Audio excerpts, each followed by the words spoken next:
All right, welcome in, welcome in. We are live. We are back. Welcome in, welcome back. Hey, yo, this is technically a take two. We had some classic Rem and Sam technical difficulties. I don't know if we just have to, pull back the curtain pause at the end of the year and let you guys in on a little secret. I mean, shout out to the computer that we've been, hooking up the live streams on. Hey, yo, it's really been chugging along this year. Put up some good numbers, but it does have a tendency to just freeze up. So, I mean, that's probably us as well, too. I mean, we could take better precautions. Maybe, 2026 is going to be the year of a little stand over here to have this computer on. So we're not moving it around as much as well, too. But it is, definitely a little more, sensitive in that way.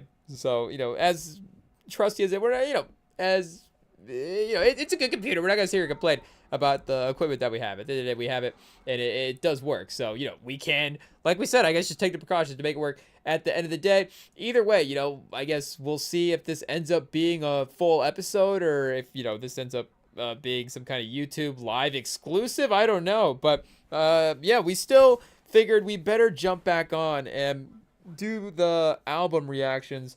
Anyways, we were listening to the Nas album. I guess we weren't really listening to be honest. He had a Jets bar in the first song, and we were kind of just rambling about that. But we were trying to listen to the Nas album, and I think we're gonna start with the 21 Savage album this time. We're not like it's not a production decision. We were like, okay, wait a second, this means we start with 21 Savage. It's just I don't know. We're gonna start jump, and I mean shout out to Nas. We definitely could, but just more. I guess the personal momentum of it all. Hey yo, we're gonna mix it up a little bit with the 21 Savage, and then we'll throw the Nas album back on after that.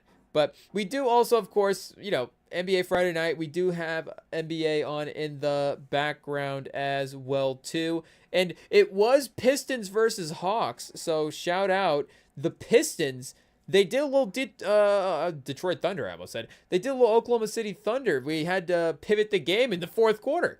They were winning too dominantly. And Atlanta, no Porzingis tonight, no Trae Young, but still a feisty team. And the Pistons were dominant through three quarters. What's the score? Double check. Yeah, 9:37 left in the fourth, 112-87.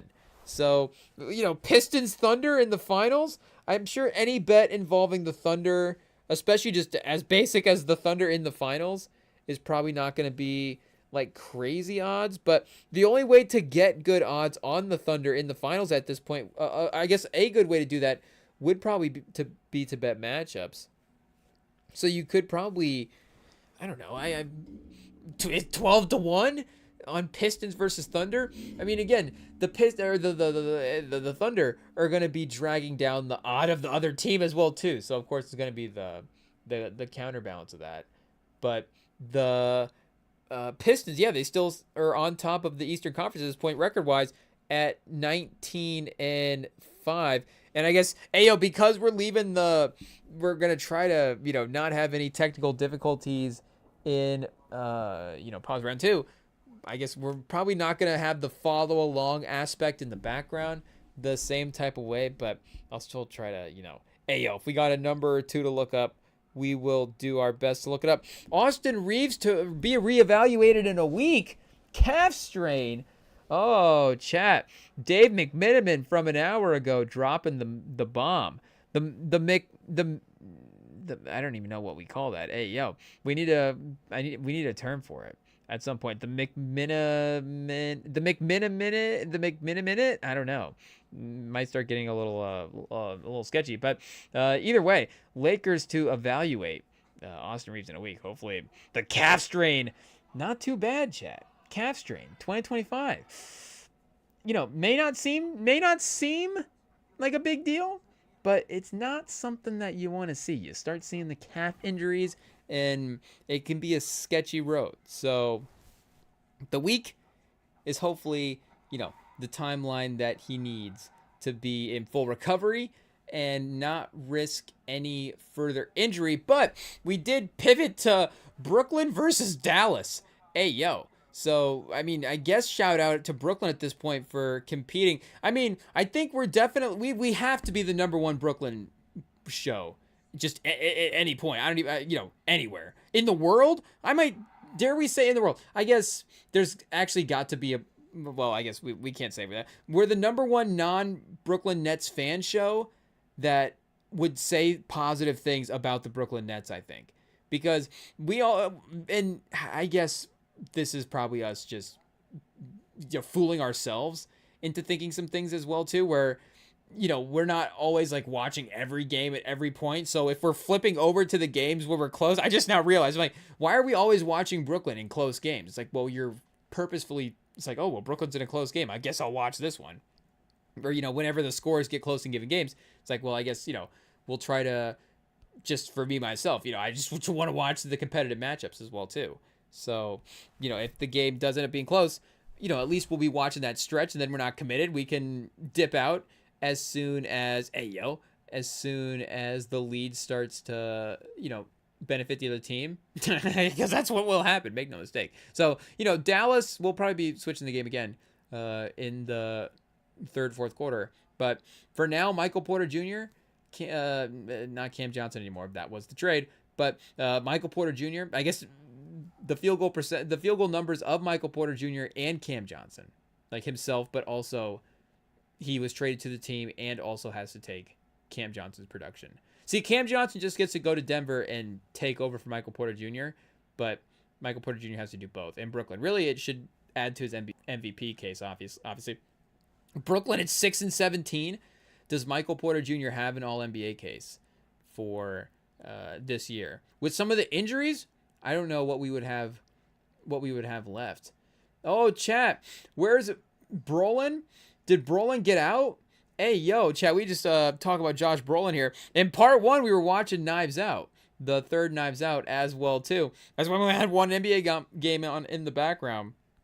And, they I guess, spoiler alert for, why should we just leave? We should just maybe just not get into it too much, just in case, because this did just drop today.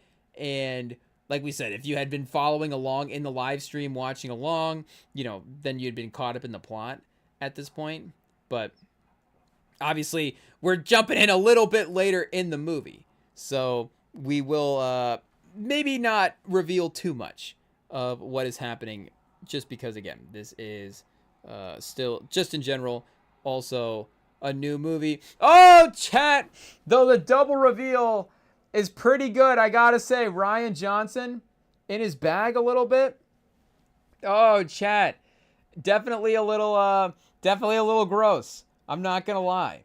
But Ryan Johnson with some, I don't know if he's paying homage to something, if that's something that's been done before, but that was a pretty crafty little move there by Ryan Johnson. Shout out. But yeah, Brooklyn's up by 5, chat. Oh no. We got Dallas has got to kick it into gear here. And people have been talking about Anthony Davis trade market lately, and maybe this is a good game to throw on for us to help update our opinion on that as well too. I mean, in the past we've been as pro Davis as anybody. I mean, this is a real pro rem game right here. Brooklyn Nets versus Anthony Davis. Ooh, the runner, chat. Okay, Anthony Davis, he's still good to go. I mean, he's been back for a couple games now. I guess we just haven't been able to check him out for a good stretch of a game at this point. But if he is, he could still, if he is still able to get into the the Anthony Davis bag, able to be one of those major impact players. But if his shot making does fall off a little bit and the defensive movement slows down just a little bit, you would say that some guys you scale, and even Davis, I guess, that peak version or whatever version of him at his best that he can get to now, if he's even 80% of that, there is still a version that does like pretty good. But sometimes the committing to being that player, of course, can be a different thing. And, it doesn't just necessarily just always work out like that for guys, careers kind of, as the progression goes along. But the impact, and I guess it would be more the trade value that you would have to give up for him as well too, especially now where, trades have to be so, not just so perfect, but it does seem like the the asset depletion, and of course the mobility that you get once you make a trade. Sometimes you're committing yourself to a certain salary cap way, and then maybe you're locked in for your move. So it's like, okay, if this is the one move that we can make for the next 3 years as well too, then maybe that's why the drafting and the rookie contracts just become, much more important as well too, because of that 3 to 4 year span.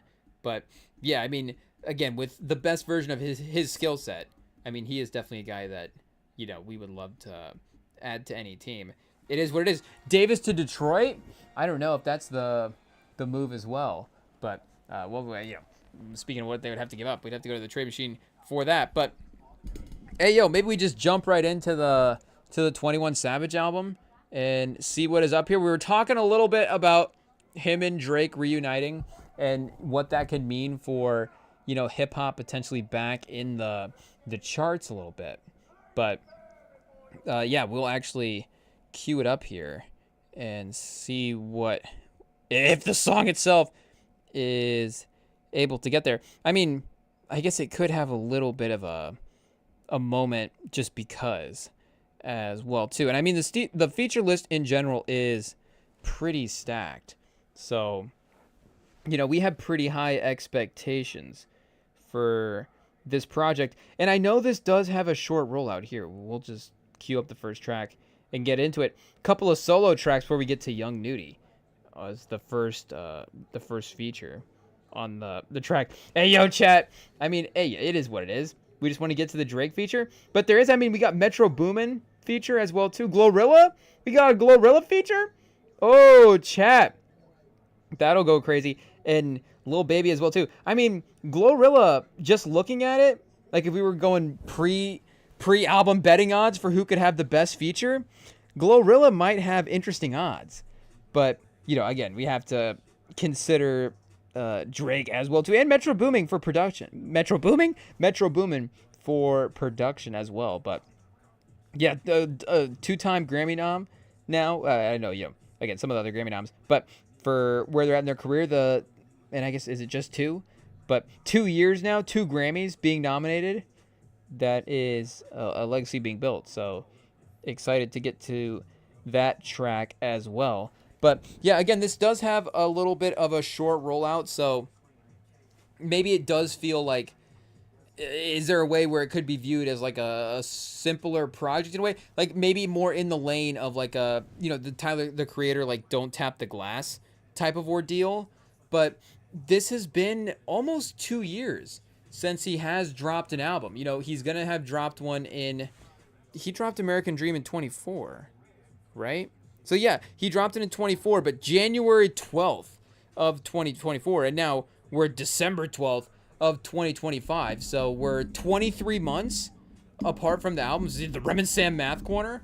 But again, at least on the calendar as well too, you do get the back-to-back years being listed. So he'll get a 24 to 25 year listing, but it is, the number one version of, like, the most extreme version of that as well too. And I know that is like the most, a very small, like, little technical thing about the album, but that does feel like, especially now as well too, like it is an interesting sort of Chad, I was about to spoil the end of Knives Out as well too. I have to remember we're at the beginning of a new live stream, but at the end of the Knives Out movie. So I don't know if we just have to restart and follow along with the correct timeline here.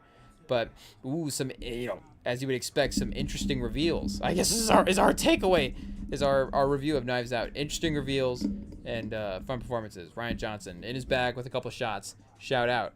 But yeah, again, it is a little bit interesting right now. Like, what is the activity that an artist should have?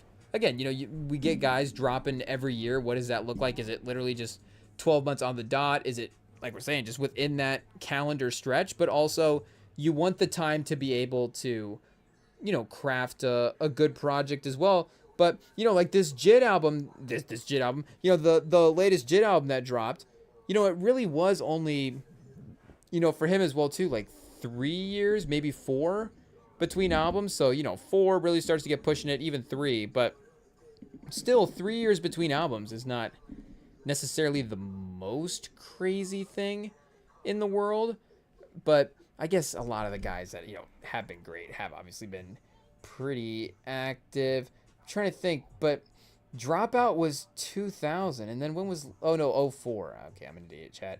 Hey, yo, and then Late Reg was '05, and then Graduation was '09? If '07, oh, chat. Rem doesn't know years. It is what it is. But, okay, so yeah, like every couple of years, and then '07, '08, 10, 11, 13, 16, 18. Yeah, I mean, I guess everybody is, pretty much on that so 2 years is the window. You got to drop every other year at the minimum. Again, maybe Kendrick has gotten away with just being the most master craftsman what are we saying? The most master craftsman as a album builder as you can get. So, that the songs, for one, can just have a lifespan of themselves for, the time between the albums. But also, that the albums are going to be well crafted and unique, and he's always providing different experiences across the albums as well. But again, this is a good, like, 21 Savage, and not to say that, I don't know if this last album that he dropped, American Dream, was viewed as his best project, but I did really like a lot of the songs off of that, and had a good mix of, he's going for some slaps and some R&B songs and bringing in some melodic features as well too, along with, again, the sort of classic cast of characters that you would get in a 21 Savage project, but still really, really good songs for his discography. And he has been maybe, for himself, a unique production guy, but there has been kind of a horrorcore-ish, creepier lane that he goes for that, again, is unique and stands out. And hey, we're not trying to take away the thing that makes him special. It is what it is. But I'm just saying, adding the sound of that last album into the cycle of his albums is a good project to have in there. And you can see this is definitely, again, not to say, hey, more trap. And, you do have the way that they're able to flip some of those samples as well too. Like, I don't know why I'm not remembering the name of the song that was the big hit off the album here. I can hear the sample in my mind. Is it Red Rum? Okay, yeah, Red Rum's at 800 million streams, basically. So, Prove It 258, Nina 265, and All of Me 160. Actually, I think All of Me is the sample that I'm hearing in my mind, not even the Red Rum sample. But the Red Rum, and maybe that's why it's such a big hit as well too, is definitely more in the lane of what you would get from a 21 Savage track. But yeah, either way, still would be good quality. But yeah, this would maybe get back in that lane. So here we go, chat. Young Nudie, a feature.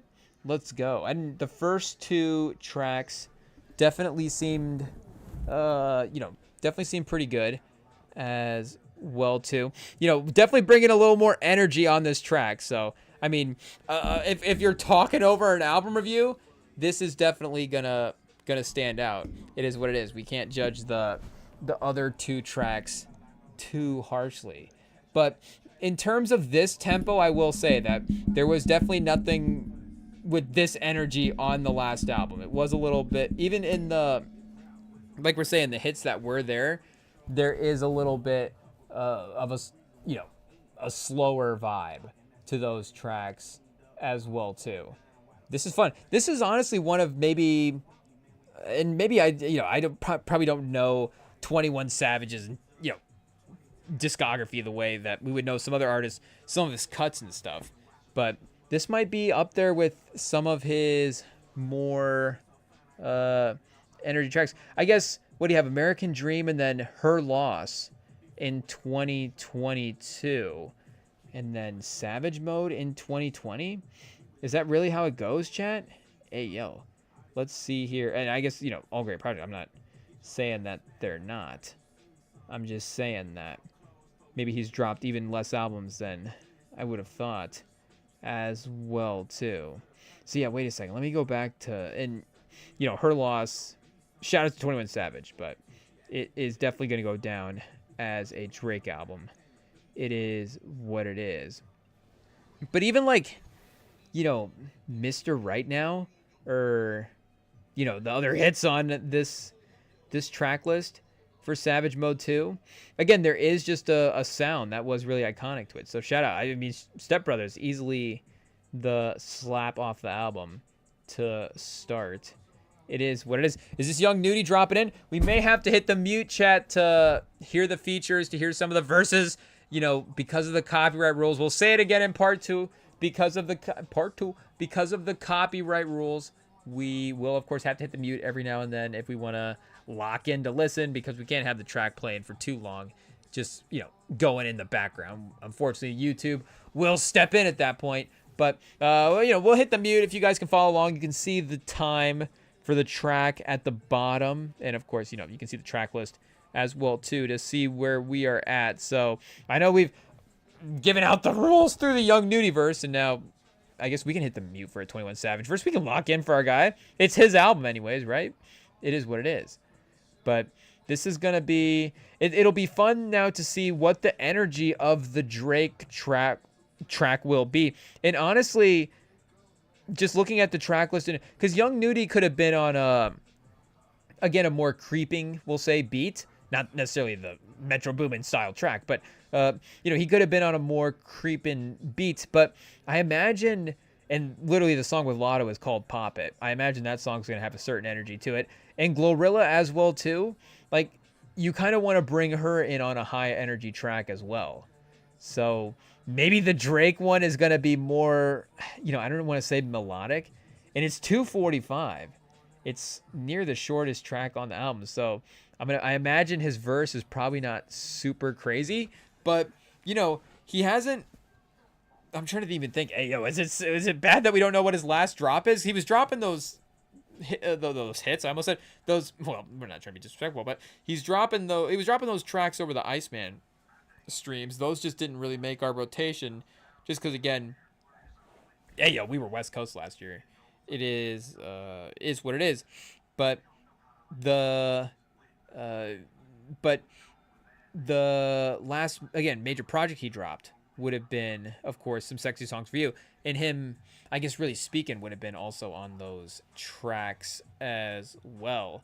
But him at least appearing with somebody else is not necessarily something that has happened. I mean, who's he gonna be popping out with now as well too? He's gonna have to go back to just putting on pause, like just having features with random artists and just blowing people up again. But 21 Savage, of course, was one of the, I guess, real ones for him during the whole run.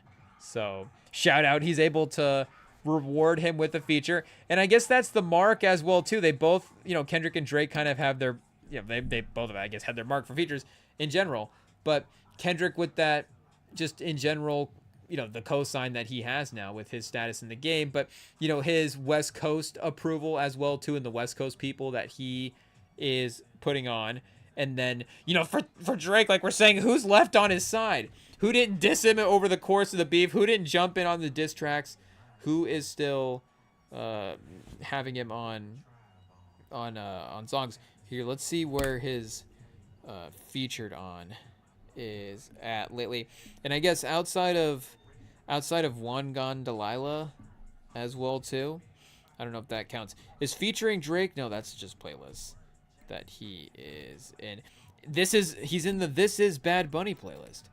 Okay, shout out. I mean, obviously iconic pairing there as well too. Gently in the This Is Bad Bunny playlist. Maybe we should go look at that one real quick.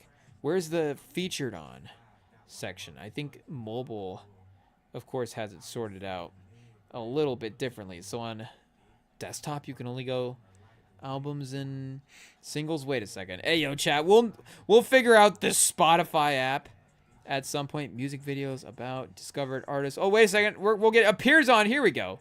Hey, we got it at some point. Can we sort by release date? Okay, this might be the end of our search here at this point. Culture 3 is kind of new. What are the newest albums on here? DS4 Forever? Was that 2022?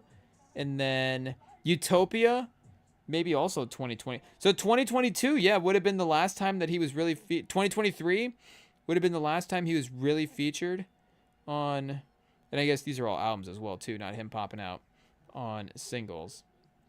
But hey, yo, not to steal the show from 21 Savage. It is what it is. But at this point, shout out. I guess we'll talk about who we talk about. But 21 Savage definitely handling the first part of the album pretty well. A lot of 3 of the 4 are solo tracks. So he definitely managed those pretty well. But here we go, Pop It. Okay, definitely a little, I don't want to say, not as bright as I maybe would have thought. For a Lotto track called Pop It, I think we definitely would have produced this a certain type of way. If you're like, what is this? What if you were asking Rem GPT, what does this track sound like? It's called 20. It's got 21 Savage and Lotto. It's called Pop It. I don't know if this is what we would have had, but hey, yo, it's still got a pop it rhythm, I guess. So I think you can make it work. I'm sure there's some routine you could throw together. Do we have to pull up the Lotto verse here and see what's going on? I mean, the Step Brothers track is really going to stand out just again in terms of, I don't want to say how fun that track is to listen to, but it is definitely a different energy from the tracks around it. So as we get into the feature run of the album, that could just sort of shift as well too. And for 21 Savage, again, this is probably in lane with what you'd want, but with it being 2020, and I guess it really has been 2018, has it?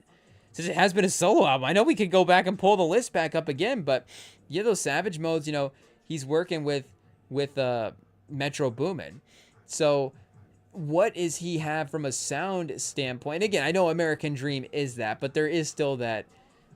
You wouldn't even need, like we're saying, we like that album. I would say it's a good album, so I don't even think you would need necessarily an asterisk on the album, but you could still have that album categorized as, it was associated with a film, and there is gonna be, the creative vision of the album was still structured around that instead of maybe just being the album itself. But this is actually his first solo album that's just an album in since 2018. So I don't even know what you're necessarily even thinking a 21 Savage project would sound like as well too.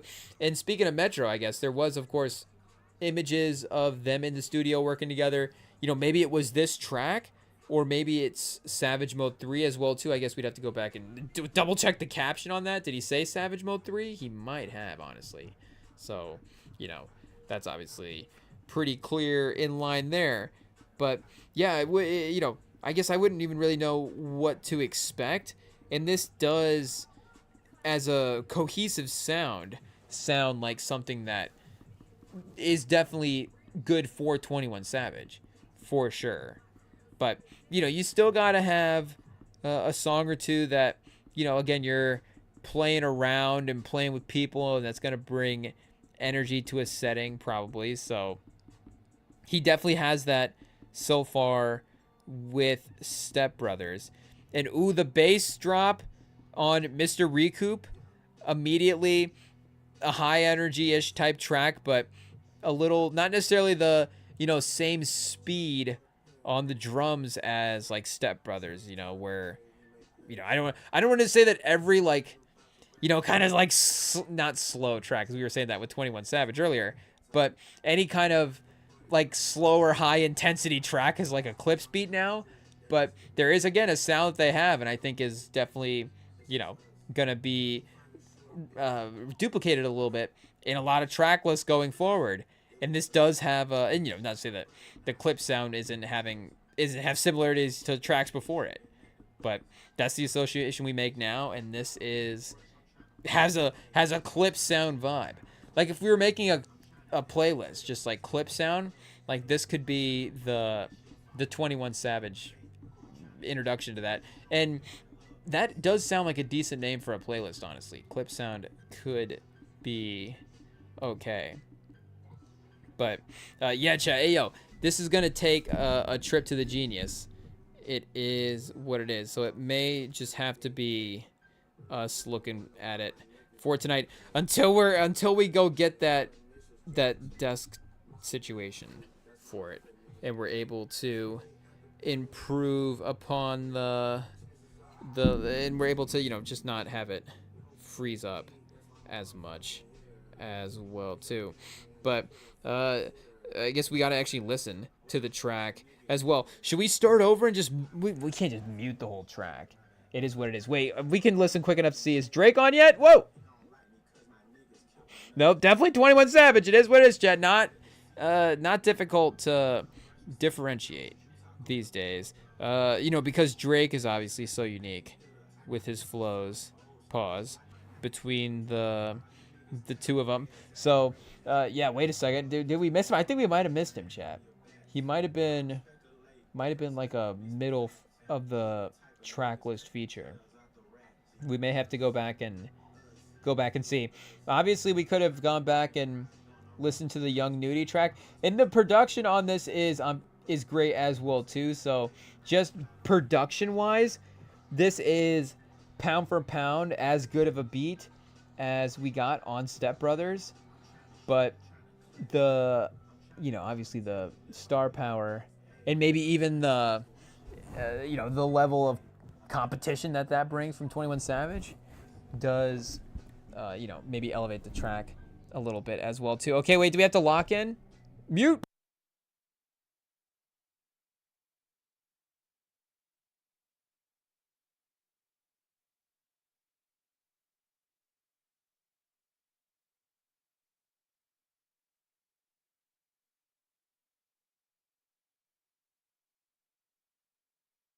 Oh, so Mr. Recoup's the nickname. Okay, we should have maybe just guessed that. But, I didn't know if he was just trying to lock in the Iceman nickname as well, too. But Mr. Recoup.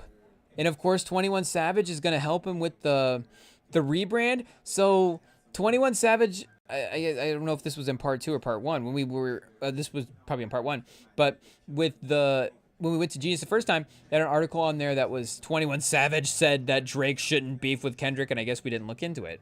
But he shouldn't beef with Kendrick, but I guess he'll help him still feed into it by naming the track his new nickname. So, I mean, I'm sure 21 Savage is, a good businessman as well, too, at the end of the day. But the feeding into it a little bit and the not necessarily again, just not having him on the track as well too, but you get the Metro Future Association, and they definitely leaned in as well too in the beef, even more than especially Metro than maybe 21 Savage would. And who even knows what their competition, I don't even want to say their beef, but just the competitiveness of their careers, who knows what that looks like going forward. But I'm from any different angle, but he is still at least letting the narratives play out there. And again, he is building some of this stuff around that. And at the end of the day, hip hop's a competitive sport. So if these guys are going back and Drake's like, hey, I have to go back and be the number one guy again, and Kendrick's like, I am the number one guy, like they still are going to be dropping bars about that. And yes, that is going to be something that we're thinking about now, is that battle. But that approach of attacking the top spot, I guess, is still not going to change as well too. So the idea of Mr. Recoup and a personality to go back and chase that top spot, definitely makes sense as well too. I don't know what J. Cole is going to do for a rebrand. I'm sure we could start being mean and start calling it Mr. Apology and things like that, but that doesn't necessarily set him back on course for where we want. Maybe he wants to be a little bit down, pause, because of the fall off. I don't know if he wants to be in a certain spot where he's like, hey, look at this, people really think I have fallen off. But so this was all planned. This is all part of the rollout, the apology. Hey, it is what it is. But the high energy is definitely kept up on track 2 as well. So, Mr. Recoup to jump out, chat. I don't know if there's a definite, where are we playing this album from when we fire it up. But this is definitely hitting a fun stretch as well too. And again, with Young Nudie featured on Step Brothers, I don't know if this technically is getting the best 21 Savage track nomination so far.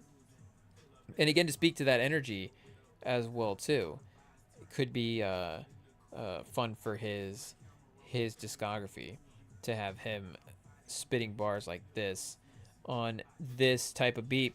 So we got to actually look up the genius for his lyrics as well too, and see what he's going on. Is there another? We got a dark song up next. Is there a somebody pooped bar at some point in this album? Is definitely the question. I mean, I don't know if he needs to make it like a series for his albums where every song, at least one, not every song, but every album, at least one bar over the course of the album has to have, I think, somebody pooped reference in there. But it's iconic enough at this point. I think it can get referenced, and I think makes sense. I don't know if it can be dropped seriously, but again, I think in reference to the joke of it all, respectfully, it's a funny bar. So you gotta take your wins where they are. If you're funny, you're being funny. It is what it is. Hey, yo, Glorilla up next. Maybe the most excited we were for a feature. I mean, definitely the second most excited. I mean, Metro Boomin versus Glorilla is a good battle for who's more exciting for having on a feature in 2025. We got lock-in. Is this Glorilla?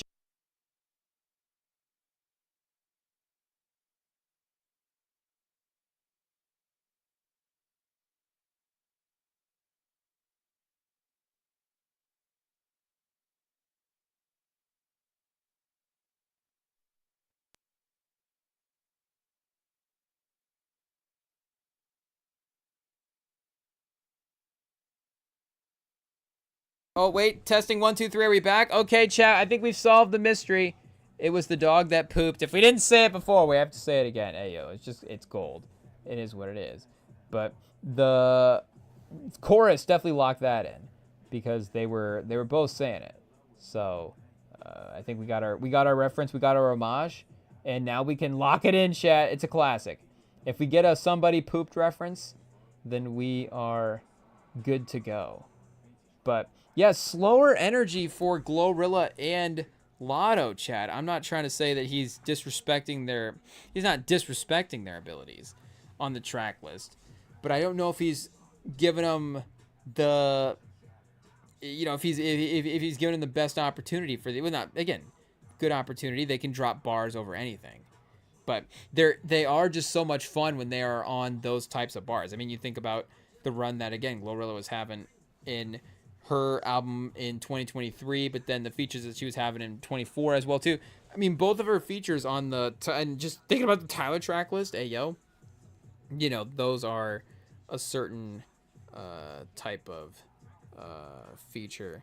Or I guess Sticky. Why am I thinking that she's featured on another song there as well too?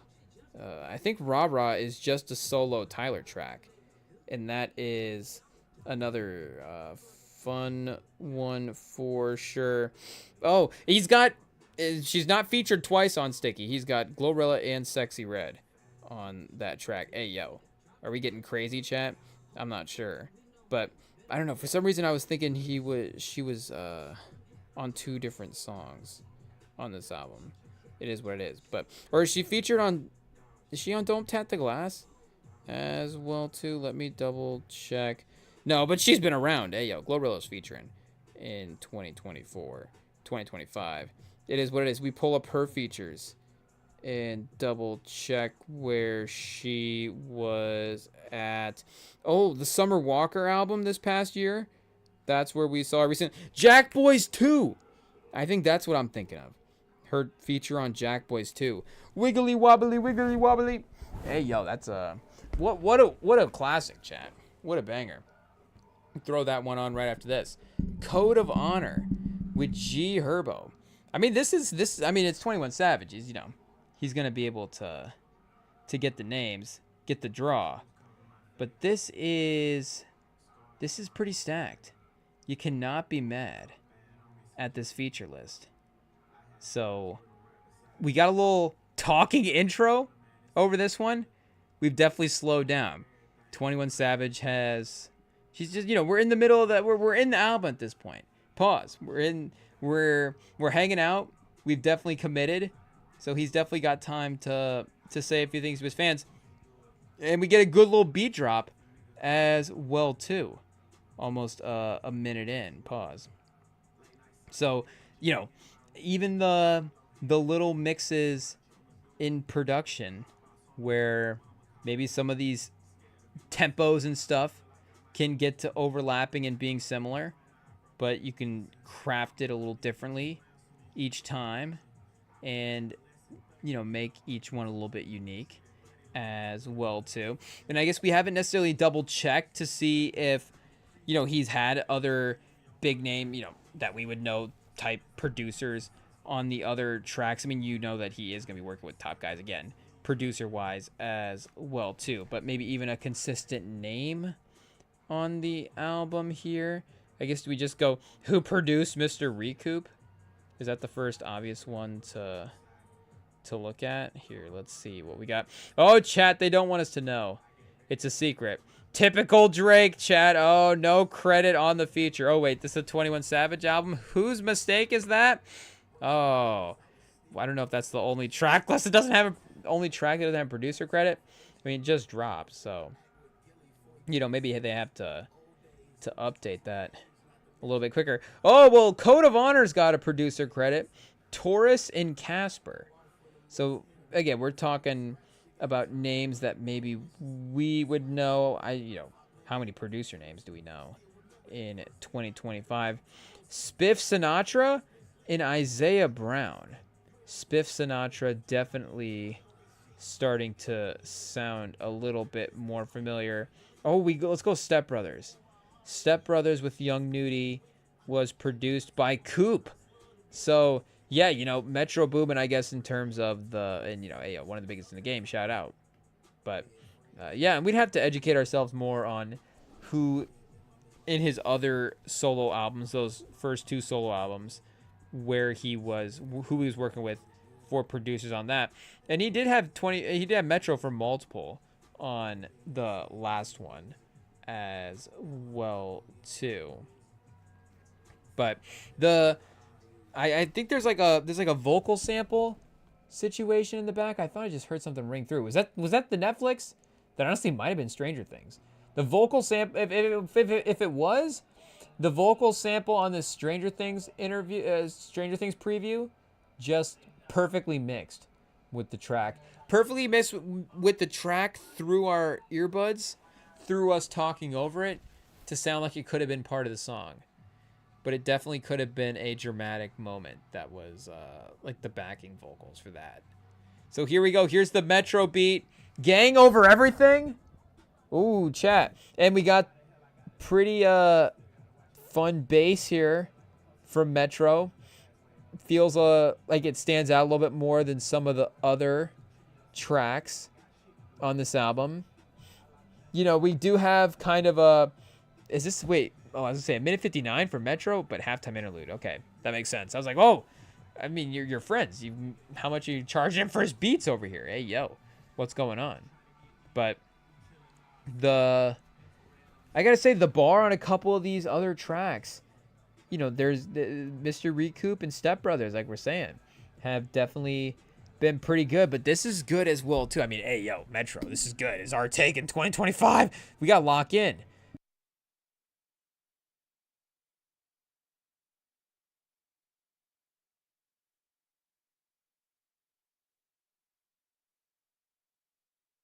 Oh, Chad, speaking of vocal samples, we had to turn it up. Metro might be winning the day. It is what it is. I mean, Metro can have that kind of mid-tier, not mid-tier, it's not what we're saying for production. But, he's not, obviously, it's not drill beats but not soul. I mean, it's trap beats. But yeah, shout out the whatever the choir backing sample that he's got going on, or whatever the situation arrangement is there, is definitely crushing it. So this definitely feels like it's in our lane for a beat that we would revisit a little bit more because of, again, the Clips vibe that we've been on. I don't know if I don't know if comparing Drake to a Pusha T, production is fair as well too. Hey yo, but again, I don't know how many names we're gonna be able to compare him to at this point in 2025. But the just the style of that type of what, I don't know if there's like a BPM range that's there or whatever, but that way that could just fit into those types of tracks. Maybe we're playing that one as of right now, but this is a song that is definitely going to be a playlist ad as well. So I don't know if we can immediately say best off of the album, but the beat itself is definitely winning. In 428, who knows if we'll get a little beat drop situation at some point, but 21 is not bringing on any other artist for the verse. He is back for a solo track. And Jump Out was fun as well too. I guess we weren't necessarily thinking about that because it was between the two pretty crazy features, but that is also a good beat if I recall correctly. But yeah, Metro is, of course, like we would expect, in his bag and showing up everybody else, chat. It is what it is. You get to be the best for a reason. You deliver and you help out your guy 21 Savage. The pairing, the expectations of that as well too. And fun to see him again from a solo project standpoint. I know that we're talking about mixing it up from who he's working with or whatever, but Metro is still, you got to have him at least on one track. And Drake, it's been a minute for those guys work, just like it's been a minute, not since they worked together, they had a whole album together, but just to see it like this in a track list, I don't know. It does have a different vibe, and it is a fun way for them to be linking up together as well too. And then even Lil Baby, and I'm excited for Lil Baby as well too. Pause. Like, you do have maybe, I don't know, different expectations from him in 25 compared to in the past if these guys were linking up, but I would still trust him on a feature with 21 Savage to potentially be able to deliver as well too. Atlanta Tears, is it gonna be like a more singing type track? Is Lil Baby gonna be, crooning? I guess he's not crooning, but is he gonna be singing on this track, or is he actually gonna be dropping bars? Ooh, Halftime Interlude's got a fun beat drop as well too, chat. Hey yo, I think I want to get up and dance a little bit. This song is this is the beat that he should have had Lotto on, chat. Hey yo, do we have to turn this back up? I don't know, we turned it down before. Oh, that's right, because there's copyright music. 21 chat. Hey yo, it's good to hear his voice. Shout out. We gotta tune into the genius, like we said, and figure out what our guy is. What wisdom is he dropping in 2025? But the beat to follow for this is pretty great as well too. Maybe we should just go through the Drake one since we have that pulled up, and since we're several tracks behind, and looking at what the songs actually said. In the first verse, Drake says it was a last-second decision to appear on this track. The beat was too good. Ooh, see, yeah, he's not wrong there. On the hook, 21 mentions the murder of his brother, R.I.P. The slang had a profound effect on him, yeah, and it shaped his views on retaliation. Ooh. 21 elaborates in the second verse. He's trying to add names to his hit list, like an artist dropping extra tracks on a deluxe edition of an album. On a third verse, Dre name checks his anticipated album Iceman and suggests a new nickname that he's going to reclaim everything that belongs to him. And Mr. Recoup is not a bad nickname. I don't necessarily want to be hey yo, is every move this guy making the right move? I don't think we have been that, but Mr. Recoup, good move, good nickname, not bad. I don't know if it's, Iceman is a good nickname, but at least for us as well too, Iceman is associated with our guy, our freaking guy, George Gervin. Chat, it is what it is. Spurs legend. So I know that maybe not everybody that is going to be listening to Drake's music in 2026, we'll say this drops, actually does drop in 2026, 2027, I don't know. But for people that are actually listening to his music in 2026, I don't know if they're actually associating George Gervin with the Iceman or the Iceman with George Gervin, but for us, that's what we're saying. So we will associate Mr. Recoup with Drake, though. And I don't know if that's a pause. We might have to consult some people and see what's going on there. But 21 closes things out with some more cold-blooded bars about what's been happening in the streets. That's what it says on Genius Chat. 21 closes things out with some more cold-blooded bars about what's been happening on the streets. Every year, every single year, what I'm grossing, it get bigger. If I, Chat, you already know where this is going. If I'm really, if I really pop it, I'll have some triggered. Hey, I ain't no real rapper. I'm a effing grave digger. He don't like me cause I killed one of his. Hey, yo. So, yeah, 21. Speaking of retaliation, definitely mention it. I mean, are we confessing? Mention it? I don't know what's going on there, chat. Seems pretty direct. I don't know if we have to reference, I don't know how many people reference OJ's appearances on the Cam and Mace pod, but one of the things he did say on their chat is if it's a confession, you don't confess. So I don't know. 21 Savage is definitely having some confessions here on this bar. It is what it is. But this is also kind of continuing this Big Stepper beat. And I don't know. I just put the earbuds in. I'm trying to listen to this track, and it is not in the earbuds. Wait, let me mute real quick and see what we got going on here.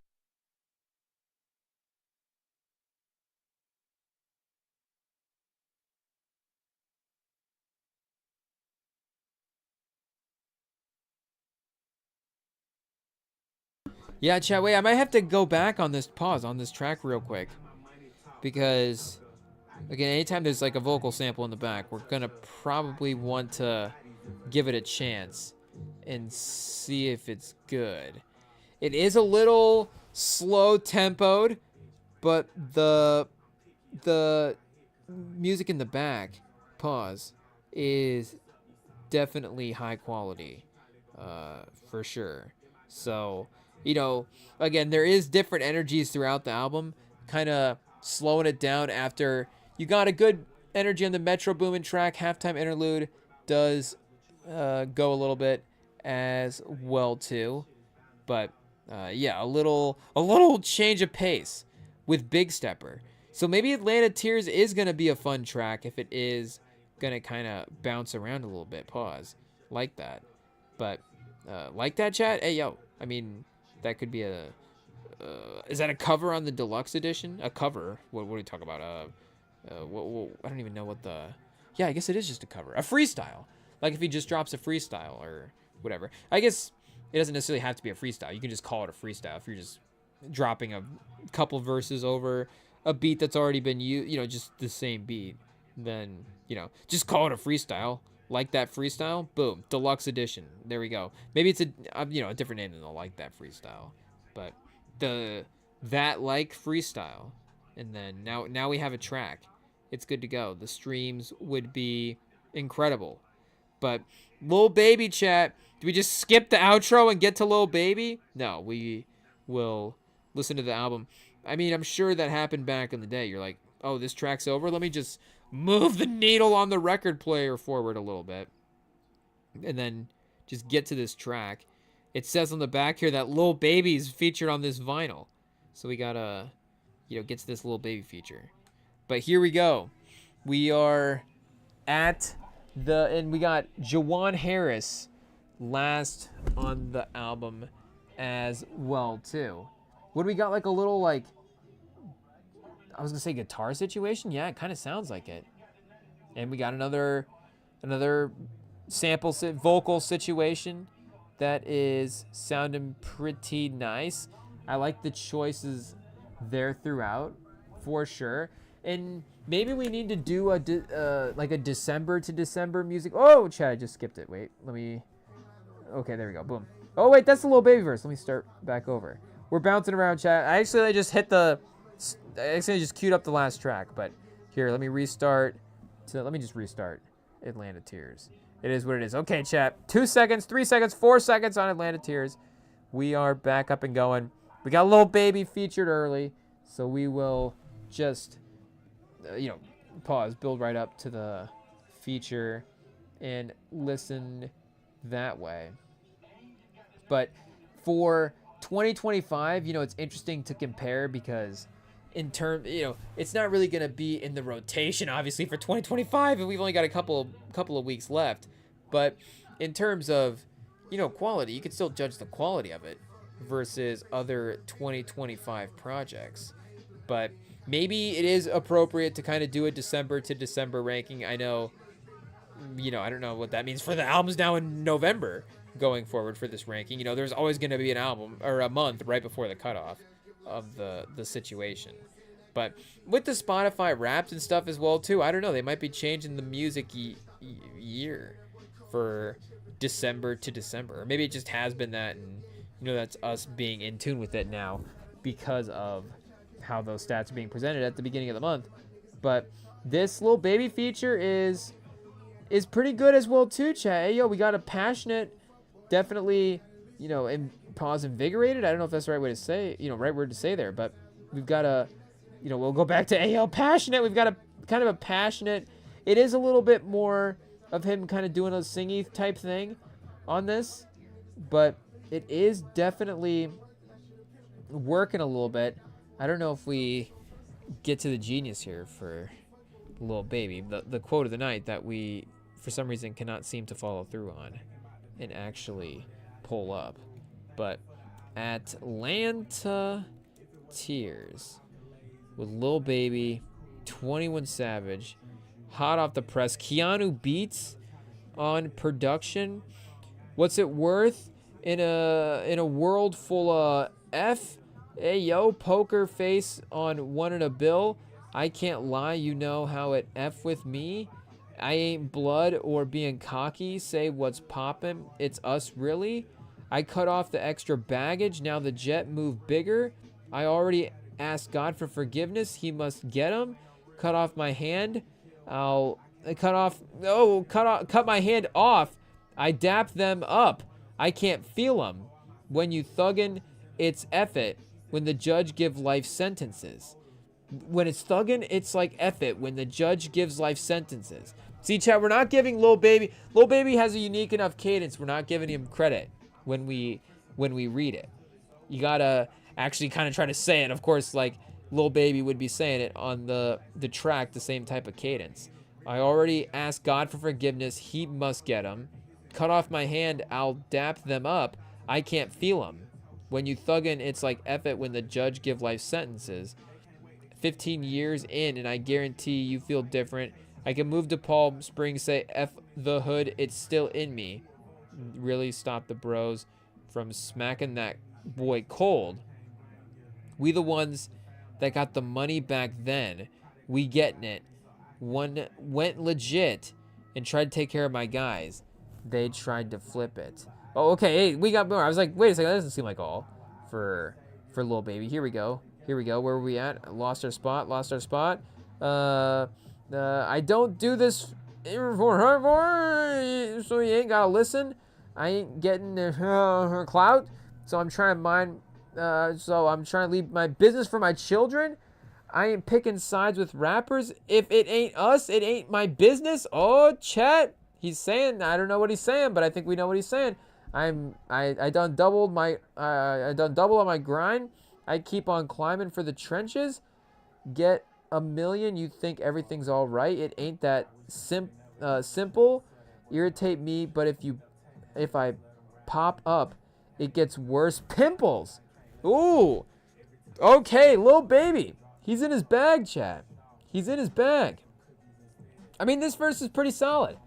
we got to give it to him. I mean, I don't know where this would rank for verses on his newest album. It feels like it would be, and just, you know, the amount that he's going for the verses, well, too, pause, would feel like it would be one of the better verses off the album. Unfortunately, I haven't gone back to revisit that one as much, but this is, you know, him, I think, definitely delivering a pretty good performance. You gotta give him credit, and the features in general.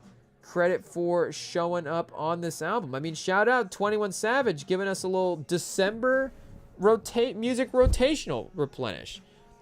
So maybe he is also trying to hack the Spotify Wraps as well too. He's like, hey, if I drop right in December, right after everybody's numbers reset and right when they're going to be tracking, and now, you know, 12 months for everybody to just play my material and for it to crank the numbers up, pause. It's definitely a smart move. And, you know, between a couple of these tracks, you can definitely, there's definitely a couple of top 100 potentials in here, for sure.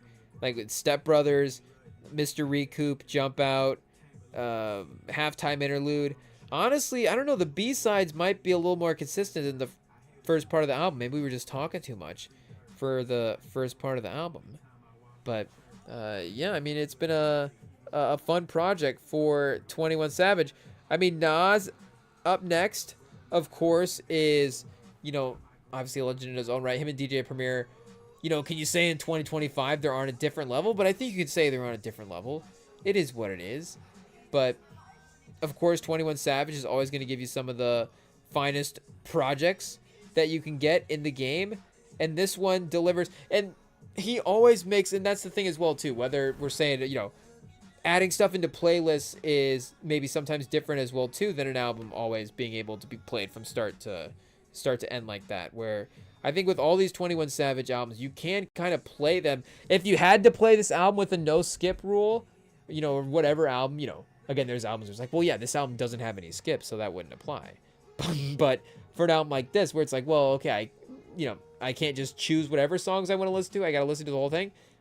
This is great. 21 Savage can make a really great cohesive project, bring people together, give you some nice diverse beats, maybe not all the time overwhelm everything as well too, which for a unique guy kind of like him and, you know, just his cadence and his voice in music, maybe you do need the separation of some of the other people as well too.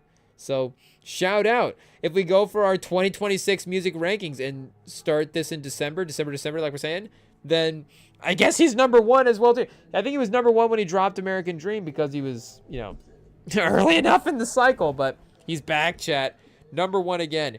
We changed the rules to make sure 21 Savage always has the best album of the year when he drops. It is what it is. But when we're back from break, we will listen to this Nas album, DJ Premier, this second of two fun just in time for Christmas albums, Nas and 21 Savage. I tell you, when I think of a hip hop Christmas, I think of 21 Savage. He's the first thing I think of. So I think it's album is totally fitting. And then I think of Nas and DJ Premier after that. So they are up next after the break.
All right, we are back. Let's go queue up this Nas album and see what him and DJ Premier were able to cook up. I mean, we were listening to a little bit of it in part one, and it was definitely very exciting to start. And speaking of exciting, chat, hey, yo, we've got little Warriors versus Timberwolves on in the background. In addition to our Brooklyn Mavs game, we still got that one up there as well, too. But, yeah, because NBA TV is running this through the Warriors broadcast, we actually get to watch a Timberwolves game. Otherwise, well, I guess national games. But, otherwise just random, Friday night game. And then they are, the local restriction, not able to see it. And, of course, I was getting excited about the prospects of getting to watch Minnesota. And Anthony Edwards is, of course, not playing. It is what it is. But, hey, yo. And I got to say as well, too, chat, as we got a little snack over here, pause. Is there anything that is just cooler than, like, the first bite out of an apple? Like, I don't know if that's a pause, but just if you just see a guy take, hey, yo, just, like, a big chunk out of an apple, just, like, first bite. I mean, that's usually a cool guy. Usually a guy that's, you're like, oh, like, who's that? That was pretty crazy. And I don't know if this is, also crazy, but maybe we just become an old... Can I say, can we be our New Year's resolution for 2026? We're going to be an old school apple eater? Oh, man. I don't know if we're allowed to even put that in a Google search. That's pretty crazy. But especially, actually, you know what is cooler than just a first bite out of an apple? Is somebody that eats an apple with like a knife, like a pocket knife. And like does the shout out. This is an old TV show, but old, just I guess TV show move in general. Because yeah, it's like a guy like sitting on a porch, and I guess black and white TV. So that would be a certain area as well too. But the Andy Griffith Show, if you guys if anybody in the chat has ever heard of that sitcom, it is for the new ones. For those that don't know, it's like an old sitcom from the 70s. But the sheriff main character from that show. That was a move that he made. So maybe we think it's cool because he did it. I don't know. He was a cool guy as well. So definitely could be a correlation there. But I feel like, and maybe just like a Western thing in general, the idea like and this is also a trope from that show, but maybe just again sort of maybe a common pop culture bit in the 50s and 60s. The idea of like peeling the apple in one go, where then you would have the entire apple peel still connected. So maybe that is 2026. We're bringing that back on the TikTok, the one peel apple peel challenge. I don't know. Chad, is that where we go full circle? Now we're back. I don't know if can we say like the Johnny Appleseed challenge? I think that would just be like planting a tree, which might honestly be a good thing. Maybe we should start the Johnny Appleseed challenge. Get everybody out there planting trees, but also can you peel an apple, and not break the apple peel and have it all in one piece challenge. We'll see if that takes over TikTok. Will that be something that is trendy, I guess, in 2026? We will have to see. But I guess in 2026, trendy on the charts will be the Apple Challenge and the Nas album, potentially. Even though, obviously, we're not making jokes here. Nas doesn't need the charts to be the best, chat. He is obviously one of the greatest, however you want to do your rankings, the algorithm is definitely going to have him way up there. It is what it is.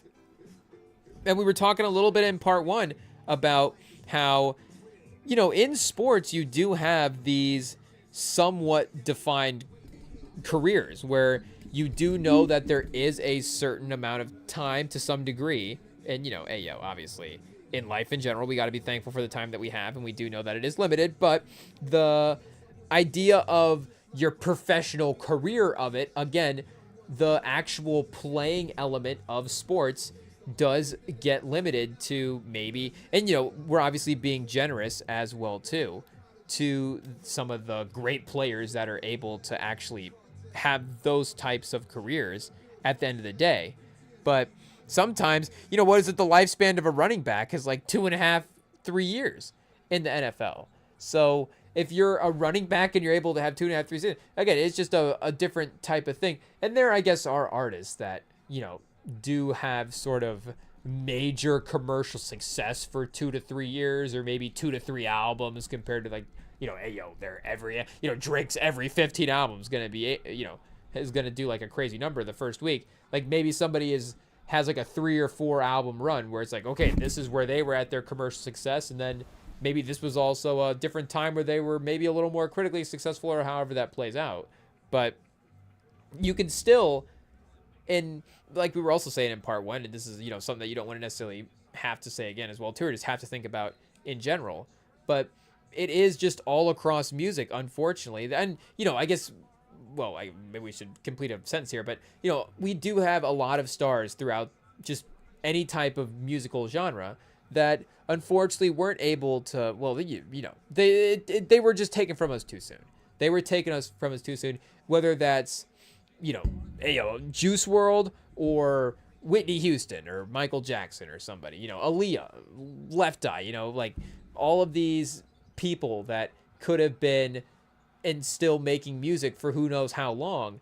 And, those types of things got cut short. Yeah, Amy Winehouse, who knows what an Amy Winehouse album, and I know, again, how many timelines are there for how your career could play out, and then how that impacts the quality of your music. Of course, I get that. But the idea of, again, just how you're the ability to continue to create from a musical standpoint, of course, exists maybe more so, you just have more of a timeline there for your career than you do as an athlete. So I guess if we're comparing it to athletes, the legacy of an athlete, you kind of know what you have in terms of building that legacy.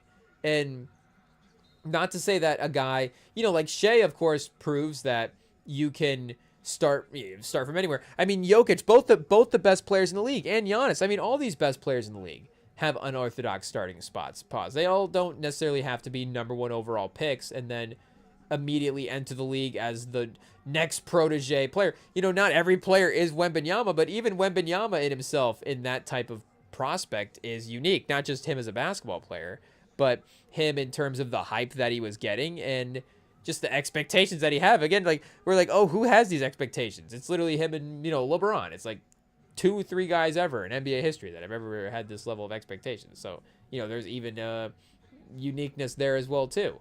But the actual ability to be able to start from, like a, middle kind of start from the career. Maybe you don't make as many all-stars. Maybe you don't have like a couple of all-NBAs early on.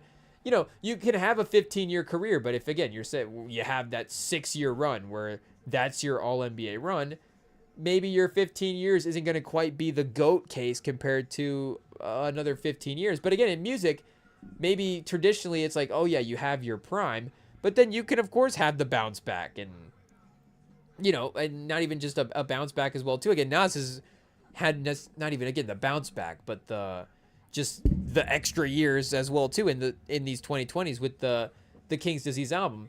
But I guess the point we were trying to make in part one was, there are other artists, of course, that are, just always going to be, and right now, going for that #1 spot. Not even just going for that #1 spot, but you got guys that are close. And I mean, you could even say right now that, is Jay-Z in your all-time list higher than Nas? But let's be honest, like, there's how many guys could even be higher than Nas all time? And, with respect to the artists that, again, we've lost too soon, are we comparing what could have been and just the ability that they've shown?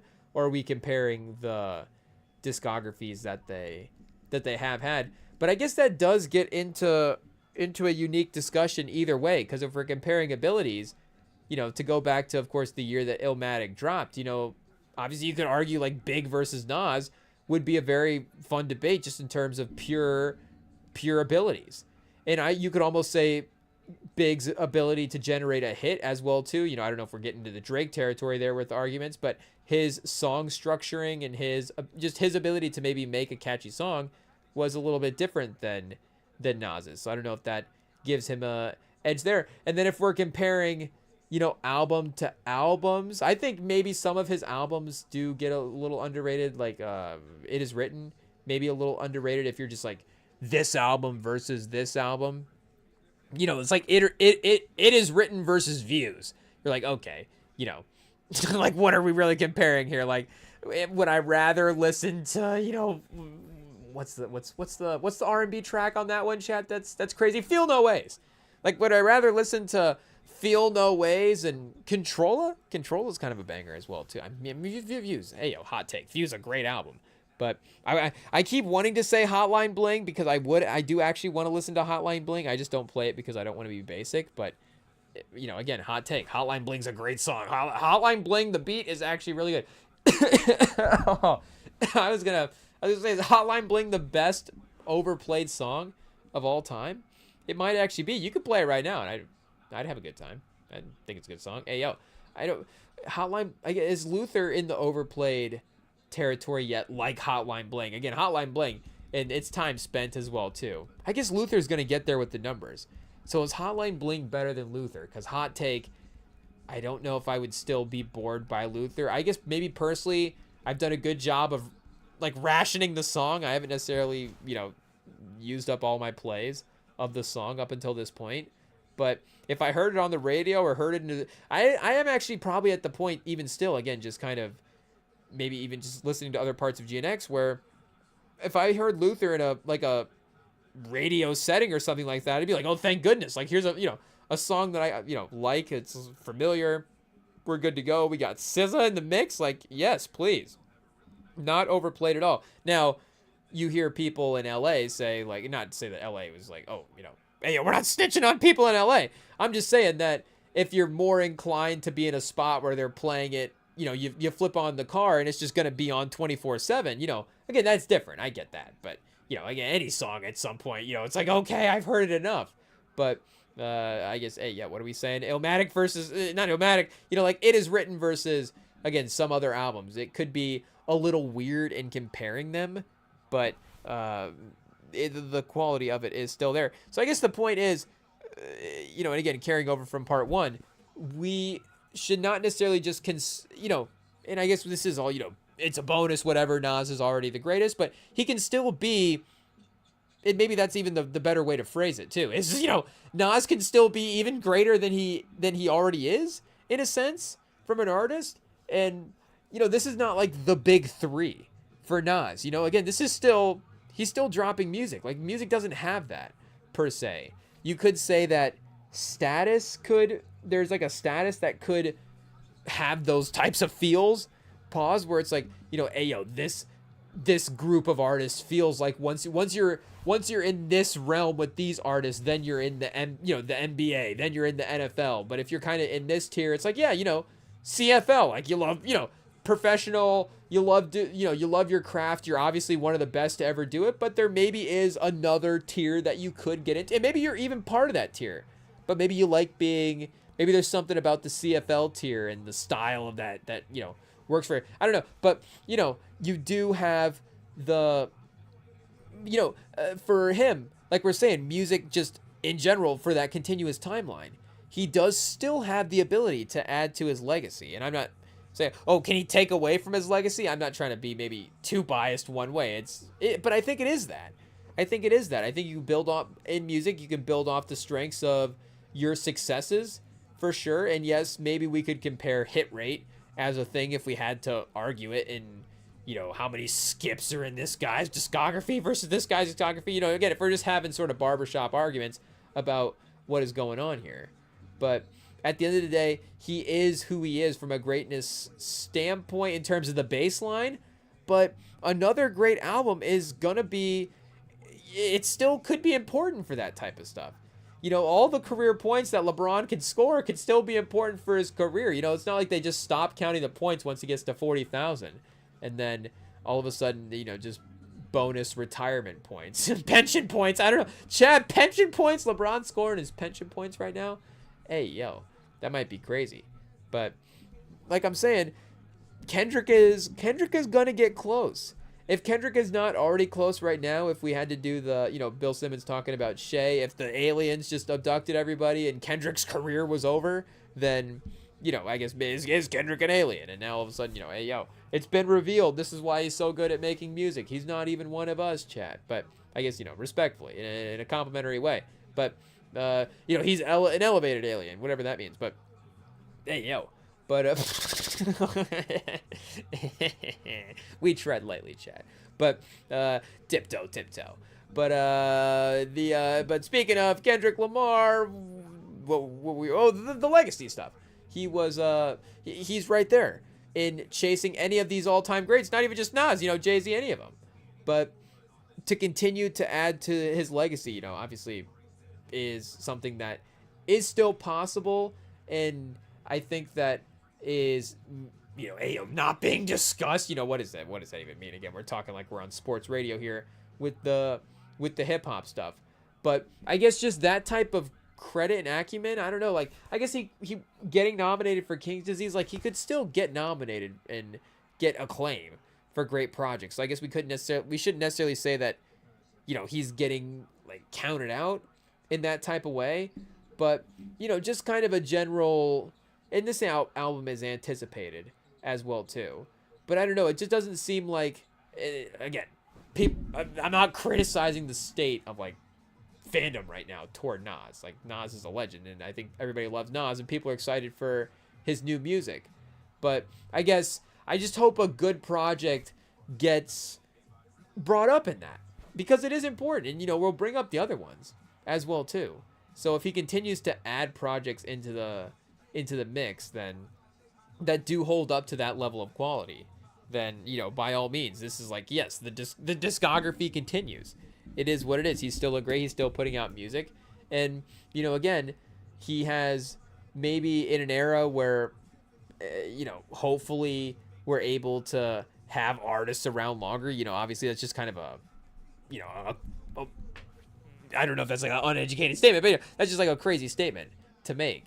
But, you know, again, it kind of is what it is as well too, when you just look at the names that we've had in music and for their abilities to continue to even be making it into this part of life as well too. And I know, again, there's been, you know, on the other end of it, a ton of artists that have made music for so long and just have so many albums. But yeah, and it, you know, like we've said before, you know, hip hop in general is, you know, what, it had its 50th anniversary in, you know, this, what, like 2 or 3 years ago. So, you know, if somebody started making rap music at 1 year old when hip hop was first started, you know, they would just now, you know, math corners back, of course they'd be 51. But but again, it's not like you know, we've even had time for you know, multiple classes of guys to be in that state as well too. So, you know, there's a couple classes of guys, and unfortunately a couple of the stars, you know, got eliminated. But you think even like Outkast as well too, like a group like Outkast, you know, just not sticking together, and Andre 3K like doesn't make, you know, Big Boy definitely makes music, but you know, like just them as a group and them getting on that level and that notoriety, you know, it's just not you know, that just doesn't exist anymore as well too. So a lot of those people carrying on, like, does T.I. drop music? Like these two, you know, Jay-Z's retired, you know, again, how you get your career, you get your level of success. I'm sure the ability to step away and enjoy life is definitely something that these guys want to do. But, and, you know, so other guys, you know, business and stuff, you know, other moves can be made in different phases of life. But yeah, you know, shout out for Nas to continuing to just be this active in dropping albums as well too, because this, to me, the Kings, I guess even the Magic albums, because I kind of maybe will just like that type of production as well too. Again, just kind of a soulful, sample-based style of production. All right, we're gonna eat an apple. Chat on the live stream.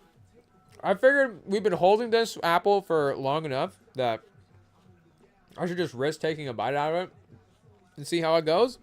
You know, the only way to know is to try it out, chat, and see what happens. I'm just gonna go back in for a second bite, but it might not be the move for now. So we'll hold off until later, and we'll just casually, you know, wipe our hand off and pause on our hoodie and pretend like nobody notices. But, you know, classic move, chat. What, are we the only ones that use our hoodie as a shirt every now and then? Hey, yo, you know what? We may even wash our hands at some point and pat it dry on our leg every now and then as well too. I don't know if that might be a crazier pause, but I think you get what we're saying. Sometimes we'll be a stereotypical, gross guy. Hey yo, it is what it is.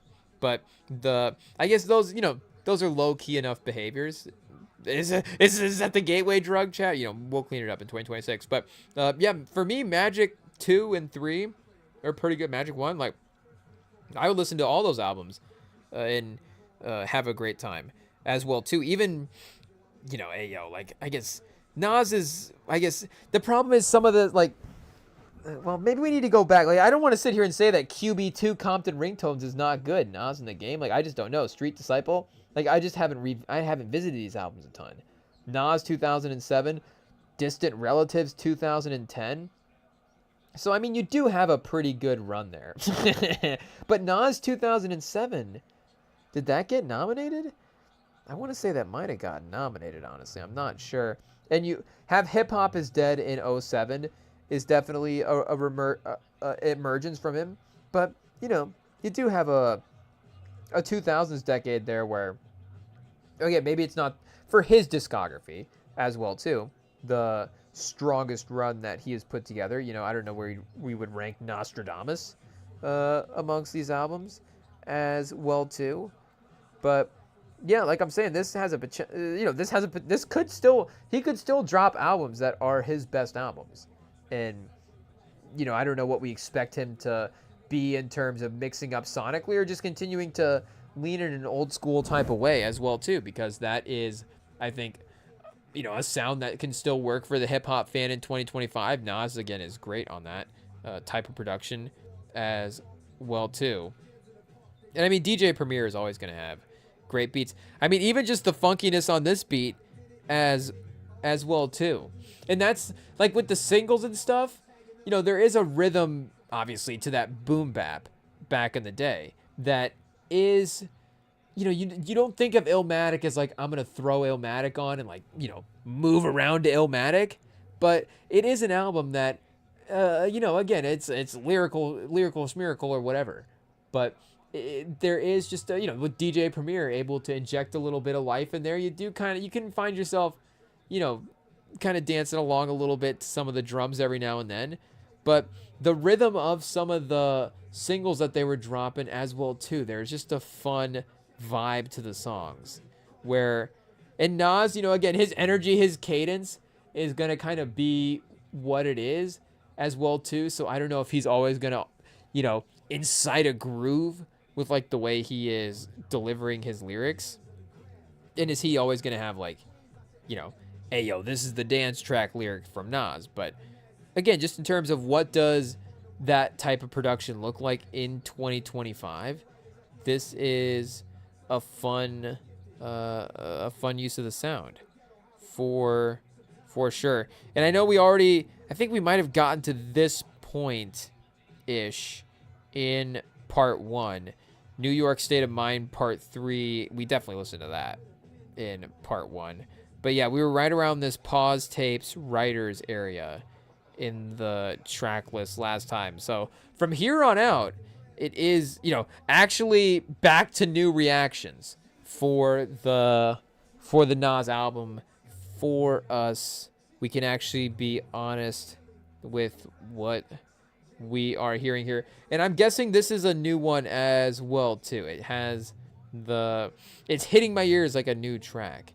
Hey yo, I don't know if that's a thing, but I'm kind of now thinking it's a thing because I don't know if we've heard this one before, and it is definitely a fun time as well.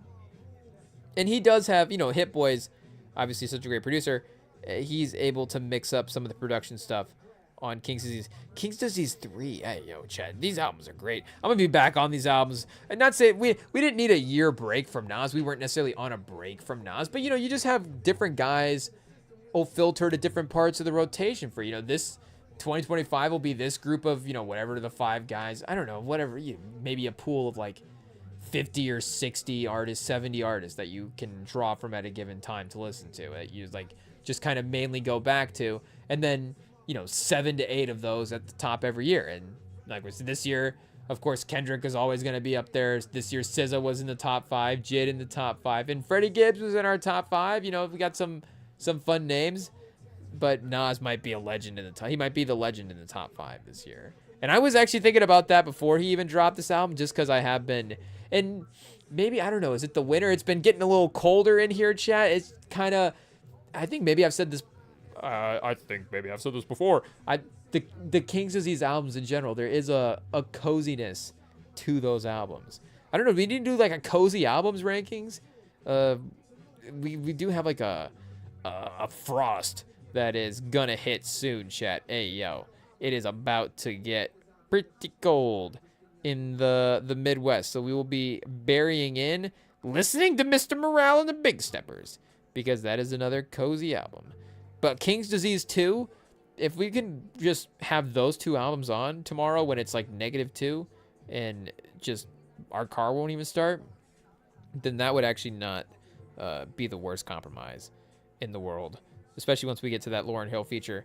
That is for sure. And yeah, chat, I definitely know we're in the new tracks portion of it now, but I guess it is a thing. The initial listen is a thing, even if, you know, of course you love a track. Just the way that a good track and a good beat can, you know, hit your ears for the first time. You're like, oh, what is this?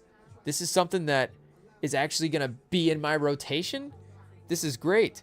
I mean, this might be a lock-in, chat. We have to listen to this real quick.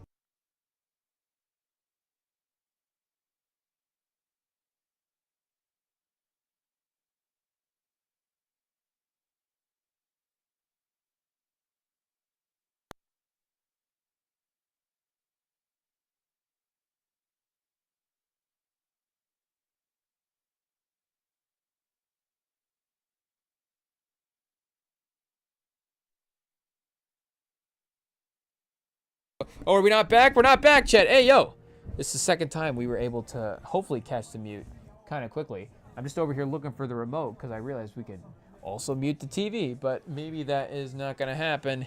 It might be meant for us to listen to the game. But yeah, this is definitely, speaking of King's Disease, something that could fit right in line with that type of production. Very sweet, chill, laid-back production. In, you know, like we were saying earlier, if we were judging the whole Nas career and going, what could sort of the best version of Nas as a song maker, as a hit maker, you know, I don't know if he was, you know, speaking of Drake, like, is he okay, so if we compare Nas and Drake, I love that we just are on this vibe for 2026. It is what it is, chat. I guess we're ready to listen to Drake again. It is what it is. That's one of the things that I have realized is, yes, you know, you're a Kendrick fan, but I just love the big pause. I like all the big 3 artists. They're all 3 like my 3 favorites. It is what it is. So, you know, maybe they set in stone a certain, or not set in stone, but maybe they, you know, worked a certain order into place in the last year. You know, maybe there's one artist in particular that, you know, went a certain direction in that top 3, but it's like, okay, who are your 3 favorite artists of all time? Like, I mean, if I had those 3 discographies, if I only could listen to those 3 artists for and, you know, I don't want to say something like that and all of a sudden now I'm, you know, I don't know what happens, my Spotify won't load except for those 3 guys, but that would not be the worst 3 guys in the world to listen to. That is for sure. You know, would be tough to leave Whitney Houston on the board. That's for sure. But yeah, I think we could definitely, you know, spin through those albums time and time again and not get old. But Drake and Nas definitely the funniest ones to compare. That is for sure. But Drake definitely uses more cadences than Nas uses. Definitely more, do we say creative with the rhythms and the rhythms and the hustle and the flow? I don't know. But especially where Nas is at right now in his career, I think the wisdom that he does provide on a track does fit perfectly with these, with the way that he does deliver his, you know, his lyrics on some of these beats. And again, it is more that soulful type of production as well too. And maybe he just needed to, I mean, obviously he did, but just committing into that lane a little bit sooner, because, you know, you do have again, like with Jay and the Blueprint, like that is 2001. If he had gone with an album and I don't know, go back and check some of the production credits on a lot of his songs. That'll be the struggle, I guess, for us with Nas this year for getting him back up into the top 20. Not maybe the struggle, but will be the weird thing that we have to figure out is, or try to balance, is going back and re-listening to the King's Diseases time and time again, or, and, you know, like I said, we love Nas, but we also just love Hit Boy as well, too. So that is just a way to listen to him on the production as well. Like those Hit Boy and Alchemist tracks, I love those tracks, and their album this past year, really great. Slipping into Darkness, the OG, is that could be a top 20, 30 song for me of all time, personally, honestly, if I thought about it. That's a really good double beat, you know, 2-beat beat switch album, and it's just fun to hear those guys rapping over each other's production as well too, and just producers rapping as passionately as they are. It's just, you know, fun to also not be a rapper rapping along with them in that moment, you know, and it's fun to also be a rapper in a moment with a rapper, and, you know, to live in all these different, you know, that's, you know, it's the fun escape of it sometimes, like with the movies and with TV shows, and being able to go into these different worlds. And, you know, and, you know, it's like, well, you know, and we're not necessarily, you know, hey, you know, obviously you got to be careful with how you know, what we're saying there, and sort of expressing that. But sometimes, you know, maybe instead of the direct references being made, you know, sometimes there's obviously maybe underlying tones and emotions being expressed, you know, more so than, again, like copying every action. Obviously, we're not necessarily endorsing that, and I don't know if every artist out there, you know, would as well too. But to, you know, kind of, we'll just say, you know, be in the Pusha T world for when you're in his, for, you know, when you're in listening to his music, or to just be able to have that escape for any of these artists. You know, that's obviously the, you know, obviously a big part of it. But for where Nas is at right now, like just this kind of sound and this style and this, you know, the wisdom that he has is definitely kind of the perfect lane for him, honestly. Like being this Jedi Master, like he definitely needed to age into his lyricism a little bit. You know, it was so impressive, obviously, early on, what he was able to accomplish and what he was telling from a storytelling standpoint. But again, now it's a different perspective, where it's like, here's what I've seen, here's kind of what I'm relaying. And I guess, you know, obviously it's here's what I've seen, you know, in my life growing up and in my world, you know, to this point in New York and in, you know, the borough, in his borough. But for now, just in terms of, again, just like a life perspective, kind of in general, a little more overview of everything, that is, you know, kind of a different approach that he is able to bring. But DJ Premier as well too, of course, I mean, hasn't really dropped off, you know, any bit since those days as well too. I almost wonder if you could make an interesting case for, you know, him in that time that we were looking at for Nas earlier. Here, let me see if I can pull up his production credits real fast, because he is underrated as well too. His doesn't necessarily get, I mean, obviously he gets the recognition as a legend, but as a current producer, he doesn't really get brought up. And again, he works with a lot of legends as well too, so for some reason that, again, just means all these guys are still just old and they're in a different lane. But it's like, okay, they're still dropping some of the best music that we are listening to now. Yeah, I mean, he's working with the Griselda guys on Pray for Paris. He's on Extinction Level Event 2, Wrath of God, Busta Rhymes. Great album. He's working with Conway the Machine. This is just in 2020 as well. So, you know, if we're just going back and reviewing a little bit of this current decade, yeah, more West Side Gun. So a lot of the Griselda stuff in the mix. And then Mass Appeal as well too. Let's see if we go 1918.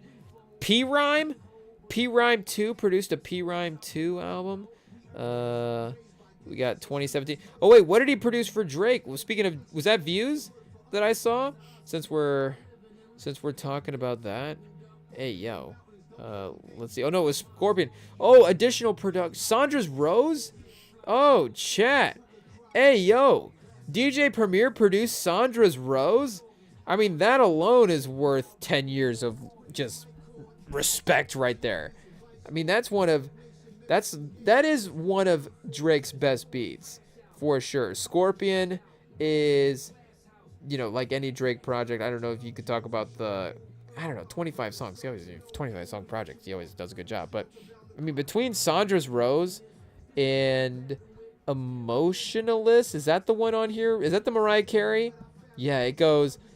Hey, yo, chat. Disc 1 is crazy. I mean, Sam might even like Disc 2 a little bit more. I'm not sure. He's got Nice for What and In My Feelings on Disc 2. But you've got Survival, Nonstop, Elevate Emotionless, God's Plan, I'm Upset, 8 of 10, Mob Ties, Can't Take a Joke, Sandra's Rose? Is your Disc 1 start? Talk Up? And Is There More? Is your end of Disc 1. So, yeah, shout out DJ Premier. Sandra's Rose might be, it is, like I said, for me personally, between Sandra's Rose and Emotionalist, I don't know, that Mariah Carey sample is pretty crazy. I mean, just Mariah Carey, you know, those original vocals, definitely pretty crazy as well, too. And yeah, that's Noah Shabib, his guy, on the production. So, definitely a worthy battle of producers there. But, Gangstar album in 2019 as well too for DJ Premier. Let's see, 2015. Our guy Joey. Oh, Paper Trails. DJ Premier for sure. Compton, the Dr. Dre album. Track 14, Animals with Anderson .Paak is actually one that I think I've heard and is a fun one as well too. And he's on the 2000 NBA 2. Why can't I say this, chat? Ayo, NBA 2K16 soundtrack. Oh my goodness, it is what it is. Terminology, Term Brady. What's this, chat? What's this EP called Term Brady? Who is this by? Released by. EP features guest appearance from Slain, Cyrus the Shield, KR, Ransom, WSP, Miano. Oh, chat. Wait, who is this by? Who's Terminology? Who's in this group? Is American? Oh, he's just a rapper and producer by himself. Shout out. So this guy Terminology. Oh, this is early AI, chat. This is 2015. Man, I wish we could look this up in the background here. Let me gently go over to the Spotify. Is this on there? Let's see what we got. Shout out. Bouquet to the Ladies. In part 1, we scrolled down to this track and thought that was I thought that quickly was Ludacris. Bouquet featuring Ludacris. So we were thinking maybe Nas needed to get a Ludacris feature at some point in his career, but no, it just says Bouquet to the Ladies. But Term Brady by Terminology. Can we look at this album cover real quick? Some early AI here, as this is actually, I don't know if you can tell, but oh yeah, here we go. We can zoom in. That's actually Terminology's face. Shout out. I don't know if you guys know what Terminology looks like, but he doesn't look like Tom Brady, so that's why they switched the faces here on the album cover. And you've got Terminology walking off the field in this. I'm talking like I listen to Terminology all the time. We literally just discovered him a couple of minutes ago, but you got Terminology walking off the field in the Tom Brady costume. You know, Super Bowl, whatever. They've even got the Super Bowl edited to say term. I guess you have to take the Patriots logos off and the NFL logos off for copyright reasons, but they were able to make that work as well too. Oh, this is impressive stuff, chat. Term Brady's going to get a listen. This is the third album of the night. It's going to be Term Brady right here. Dude, we got, and here we go. Get Off the Ground, DJ Premier Remix. This is exactly what we were looking for, chat. We might have to add this one to the queue. Do we have Get Off the Ground, the non-remix, to compare it? No. But we got Term Brady, the title track. So maybe we queue up both and give him a chance. But yeah, no Ludacris, unfortunately. And a good track as well, too. Bouquet to the Ladies. Ludacris could definitely have a track on a song about the ladies. Hey, yo. So Nas getting in his little his charming bag over here? Is he spitting game? Is this called Riz? Is this Nas? Does Nas have Riz? Hey, yo. Bouquet to the ladies. He's bringing flowers. I mean, this is a little old school kind of with the vibes. Hey, yo, chat. Remember being a gentleman? That's old school, obviously. But, oh, shout out to Dallas Matt. Well, I guess careful there. But I don't know if we necessarily shout him out. But they did win. So I guess we got to give him credit for winning. Frank Vogel. Oh, chat. What's he doing as an assistant over there in Dallas? Hey, yo. Sometimes you forget just... are we the only ones that forget the assistant coaching staffs for some of these teams? And then you just look over and you're like, wait a second, Frank Vogel's the assistant coach? Well, what's he doing there? Is he just hanging out for a day? Oh, no, he works for the team? Hey, yo. So maybe that's a new one and we just missed it. But, yeah, shout out. He was very noticeably walking off the sidelines at the end of the game. So, Anthony Davis in the postgame is, shout out. Not proving us wrong, but... I guess alleviating our worries that he hopefully is still a very, very impact player in the NBA. And I said when the trade happened that not, hey, yo, what are we going to say here? But I did say that it would be fun to see Anthony Davis have his own team again. And I know that he is, he's still the same Anthony Davis in LA that even would have his own team. It is actually good for him in that quote unquote having his own team that he would have a guy like Cooper Flag. I mean, yes, you're going to need your stacked cast. Just in general. But like I'm saying, for the Mavs fans, I'm like, as long as he's fun, that's okay. Like, I don't know if that's true. But for me, anyways, watching basketball, as long as he's fun, that's okay. I'll take that. And pause. And if he is the main guy, seeing what that looks like offensively, and then just projecting that back on pause onto his career, being like, oh yeah, look at what he was able to do on that Dallas team. He easily could have done that with, him and DeMarcus Cousins could have easily won the NBA Finals. So maybe Sam, that'll be a revisionist. Maybe we get him to call in next week and just revision his history of the Pelicans, the 25 for 25 Pelicans moment of the last 25 years. What if the Pelicans had worked out with Anthony Davis and DeMarcus Cousins? I mean, make no mistake, he would call in for... I think we could have a 2-hour conversation about DeMarcus Cousins and Anthony Davis and Drew Holiday on that team. And Rajon Rondo and Alvin Gentry. Chat, was Alvin Gentry the coach? I mean, the personalities are endless. The basketball talent itself as well, too, was, maybe even not all... maybe even had more levels than we saw. So, hey, yo, maybe we have to save it for another day. But once again, just the production, and that, of course, obviously the sign of a good beat, but especially on a, like we're saying, a more laid back beat like this, where it just really has to pierce through you. Pause. Whoa, wait, yo. But it's not gonna, get you dancing, get you moving around. It maybe not even go the other way as well, too, where it would get you to, like, maybe even, like, cry or something like that. Like, it's not gonna, I guess we shouldn't say it like that. Like, hey, let's say, if you're crying for a song, that could be a good thing. So, maybe it's not one of those things that would make you cry as well. But, because, just whatever the emotion of the song, it might just be like a very, very heavy track or something like that. Or, if you're dancing in kind of a upbeat way, maybe you're dancing in like a, like a slower way. Hey, yo, what's going on here? But I guess the idea of when, kind of a soulful beat hits, it is something about just, it is really just like a melody that's hitting more so than kind of like a rhythm or something like that, where maybe other tracks can land with that. Not to say that, hey, yo, that's a bad thing. You need all the elements of music, as it turns out. It's fun to have all those different elements in play sometimes at different times. Hey, yo. But, yeah, you assume that they are going to deliver, and they have definitely so far, and, hey, yo, we've only got 2 tracks after this. They have so far been pretty delivering on what we would have thought. And again, we are going to have to really get into the, the quality of the album, really dig in and see what would be the main bars and just the songwriting elements as well too that were being used and had on throughout this album.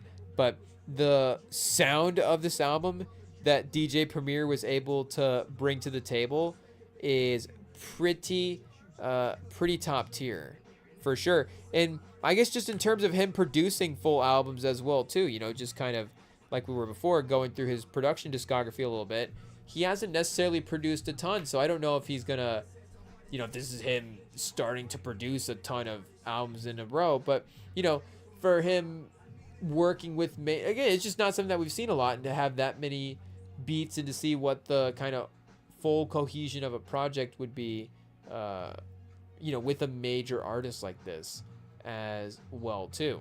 But I mean, and again, it's DJ Premier. We're not doubting him. I'm just saying that it's not something that has necessarily majorly teamed up, if we were looking at that correctly, in the right way. So it would make sense that it would be Nas that it would be reuniting with. And if Nas wasn't going back to pair up with Hit Boy, or if it was like Nas and Soundwave for an album, what do we say in part 1? Nas and JPEG Mafia with Ludacris on the feature. So that, of course, that's one version of a track. Nas and Soundwave is also going to be a great album as well too. Though honestly, I love Soundwave. We talk about how much we love Hit Boy. Soundwave could be my favorite producer in the game as well too. Just if we were nerding out about Kendrick tracks, but Nas over JPEG Mafia production would just be legit. I know we referenced this a lot in part 1, but I'm in on the idea. And especially getting that Ludacris feature. That's the only feature. Ludacris, and then you get JPEG featured on. Maybe JPEG could drop some bars. I mean, Hit could drop some bars as well too, of course. But maybe you get Peggy featuring on a track or two, and then just Ludacris, and then JPEG handles production. But it would be so different from Nas's discography that I think it would be a good change of pace. But again, I think he could tone it back in the right ways, that it wouldn't be so far away from maybe the people that have been with Nas since some of Nas's day ones. Maybe it wouldn't be so far away that they would be not super used to hearing it. But he is like we were saying, definitely bringing it with this one. So honestly, this is right up there with anything that we also, like we were saying, heard in 2025 as well. I don't know if we got, I'm trying to think, I guess for me personally, I guess I wasn't as tuned into some of the underground stuff, so maybe some of the more lyrical cuts for projects in general I wasn't as aware of. But if it was, I guess I'm not gonna immediately start naming albums to compare. Maybe we could, some of these albums, maybe we can just enjoy them as well too, and see what they end up providing to the rotation. But yeah, this is not even one I would have to worry at all, like we're saying, about having to play from start to finish. I mean, you could have told me that from before, just looking at the people who are involved. It's gonna be kind of difficult to miss with a combo like that, but they actually kind of did pull through on this project. And Nas is, for the most part, as long as some of his bars weren't too crazy, I don't know if we missed those. They, not aware of that yet. But like we're saying, they definitely were able to step up as well too. And there is a continued soulfulness on the outro. Speaking of our guy Jid earlier, some scratching chat. Record scratching, definitely perfectly placed there. Just kind of that finale, soulful outro type vibes. There is a, I don't want to say an outro type of sound, but I think for some of the soul type tracks, there is an outro type of sound that does feel like it just kind of, wraps up the entire project. So this does feel like a good, just production wise, end cap kind of for a album. You feel like you really, you've listened to every song, and you feel like this is the nice way to just kind of, bring you back into the silence, if if that's how you want to phrase it.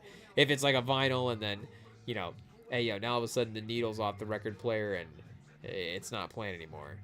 But yeah, they both were pretty much perfect on this album, and I don't know if we critique the features and double check and make sure that they were up to standard as well too, but it didn't seem like it was obvious that, hey, yo, they didn't obviously leave in a weak feature. Pause, I guess, for the 2025 album. But, Mass Appeal this year has had a pretty impressive year, and they had an ambitious year as well too, just in terms of them and the amount of projects that they were trying to accomplish. And not only that, but to actually provide quality projects for artists that, again, are legacy artists and kind of have some expectations in some other parts of their discographies that this stuff is being compared to, but for them to bring the level of quality that they have throughout the year as well too is, also equally impressive as well. Ghostface Killah, that's Set the Tone, Guns N' Roses is last year, but that's kind of a good album as well too. I like that one. Slick Rick Victory, Raekwon, The Emperor's New Clothes, Ghostface Killah, Supreme Clientele 2, Mobb Deep, Infinite, Big L, Harlem's Finest, Return of the King, De La Soul, Cabin in the Sky, and then Nas and DJ Premier Light Years. I mean, what a run, Chad. What a run. Ghostface, Slick Rick, Raekwon, read them out of order there. Slick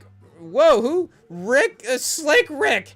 Hey, yo. Slick Rick and Raekwon and Ghostface and Mobb Deep and Big L and De La Soul and Nas all got albums from Mass Appeal this year. That is a pretty crazy year for the label, and you got to give them credit. And did they save the best for last? I mean, Supreme Clientele we reacted to, and it was definitely good. We reacted to Infinite, and we enjoyed that as well. Big L on Harlem's Finest with, some added freestyles to streamings, and obviously some new Big L tracks. You can't be mad at that, but Nas and DJ Premier might have won, Chad. They might have won, I guess. I don't know if winning's the right term, but he may still, as you would guess, hold the crown for this type of stuff. So we will take one more quick break, and then when we will be back to, I don't know, chat. We're stumbling over words here. We're okay. We just, I don't know. We're stumbling over words. It is what it is. But we will be back. We're gonna start pronouncing words extra carefully, just to overcorrect. We will be back to wrap up the show. Actually, that's just a different voice. That's not even extra pronunciation. We will be back to wrap up the show right after this.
We are back, and we can get into some of these NBA scores that have, well, I guess most of the NBA scores that have wrapped up for this evening. And like we said, we said we had Warriors Timberwolves on in the background.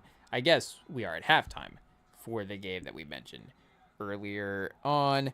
But Bulls Hornets look like game of the day, chat. Hey, yo, I don't know if that's a word we're giving out now at the end of the show. Oh, whoa.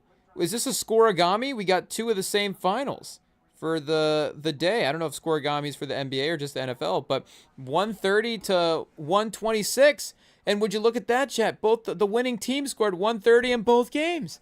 Whoa. I don't know if there's a correlation there or not, but I guess maybe because both the other team both scored 126. But yeah, go back. And I guess, whoa, Chicago was at 129 to 126. What's going on here, chat? Now something is actually up. I don't know. 119 to 111. Okay, so the Mavs, as always, messing stuff up. But yeah, Bulls Hornets, I guess, actually the ones messing stuff up. The Bulls 1 point away from the perfect trio. I was gonna say bingo's what, or Connect 4? Is bingo like 4 or 5 in a row? I don't know. We're not a old person yet, chat, so we don't know anything about bingo. But Knipple, hey yo, do we just call him Janet Jackson the way he's popping out, chat? Oh man, has nobody thought of that, chat? We might have to write that one and send that in to Stephen A. I don't know, but or he might send that back. Honestly, I'm not sure. I don't know. Will Stephen A. like a Janet Jackson nipple joke? We'll have to see. It may be an excuse to. I was gonna say an excuse to watch Poetic Justice. Can I say our Janet What do we get in Poetic Justice? I don't think so, but either way, another reason to go back and rewatch it. It is what it is. But 33, Bridges with 32, Miller with 18. Don't forget about Brandon Miller, of course, because of the way that Knipple's just ripping through the league. He was the number 2 draft pick in the Wemby class, so it's almost like we're not calling him a 1B per se, but it is a kind of a tier separate player in a sense, and in a good way, like from the rest of the class. Like Wemby was, again, gonna be number 1. It is what it is. So it's like and again, I don't want to be unfair. Like the fair evaluation of the rest of the class, like Brandon Miller was the best player, but that's still something as well too. So speaking of lower 3-point percentages, I guess part 1 we were looking at. Wait a second, who was it? Recherche had a 29% field goal percentage as well too. So hey yo, I guess I was gonna say we found the one that was lower. Actually, the one that was lower was his teammate Dyson Daniels, who's at 14. But whoa, Brandon Miller is at 20. Brandon Miller's at 14 attempts a game. So Brandon Miller is actually making a lot of threes. He's making 4.2. That's not bad. I think, let's see how many times Steph has made more than 4 threes in his career. Steph's probably, sometimes some of those numbers, I just don't always know where they sit at. And, even since Steph's started attacking the 3-point line, like the numbers have gone up, even in his career. But, yeah, because, 14-15 that first year, he's 8 a game.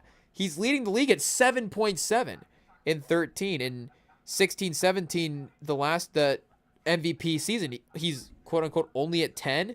And basically every year this decade, he's been over 11, almost 12 a game.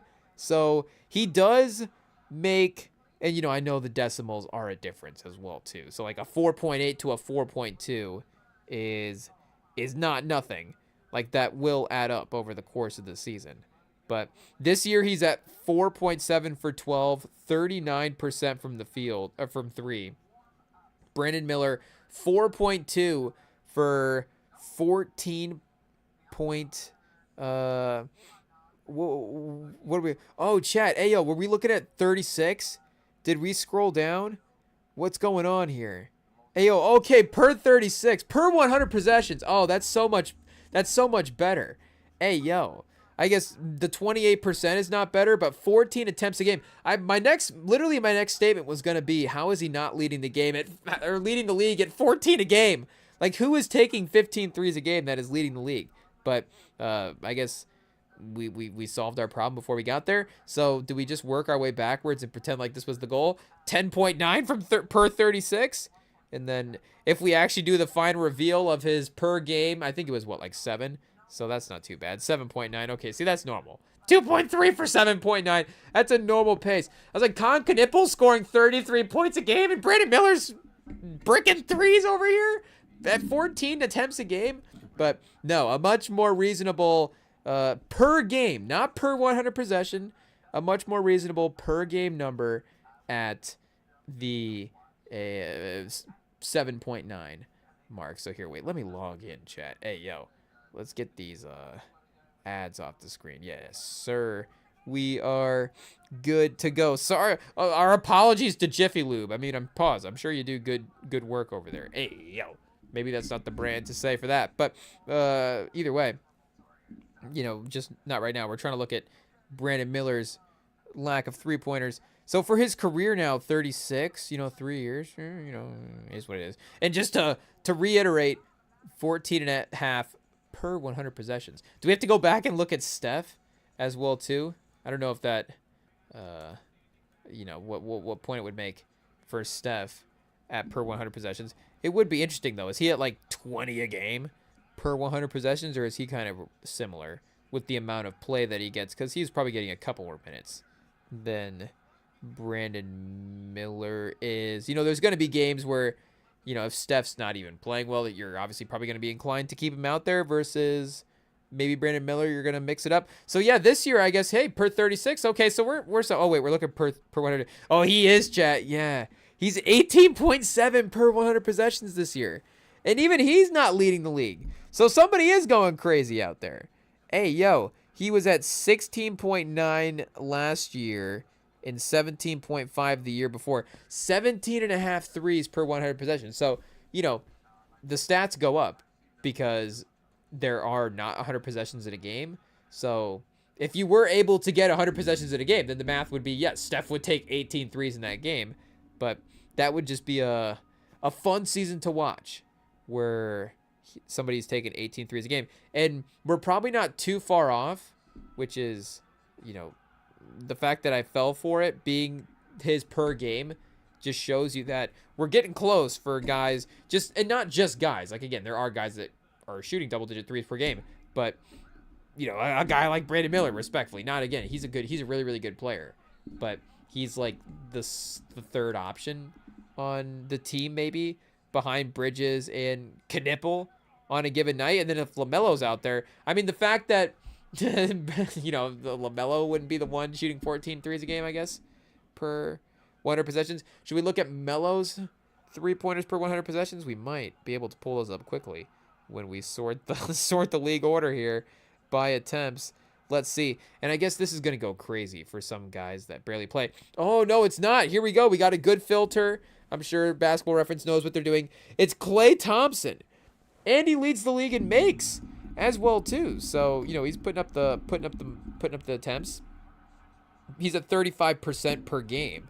But 16.8 is per 100 possessions the league leader, if I'm not mistaken. So, wait, does our guy Brandon Miller not qualify yet to be in the mix? Not quite, but okay. So we did find at least some evidence that if he was playing, if he was at a normal amounts for minutes this season, that yes, he is taking a lot of threes this year. Donovan Mitchell is second in the league in per 100 possessions at 14.4 threes per game. Or per one, we're just making up stats now. Per 100 possession per game. Donovan Mitchell is second in the league at 14.4 threes, 3-pointers attempted per 100 possessions. But Brandon Miller was at what, 14.7 3-pointers? So if we only include him extra into this ranking, then he would be the number 2 in the league. And let's actually just undo the filters here and see what we get.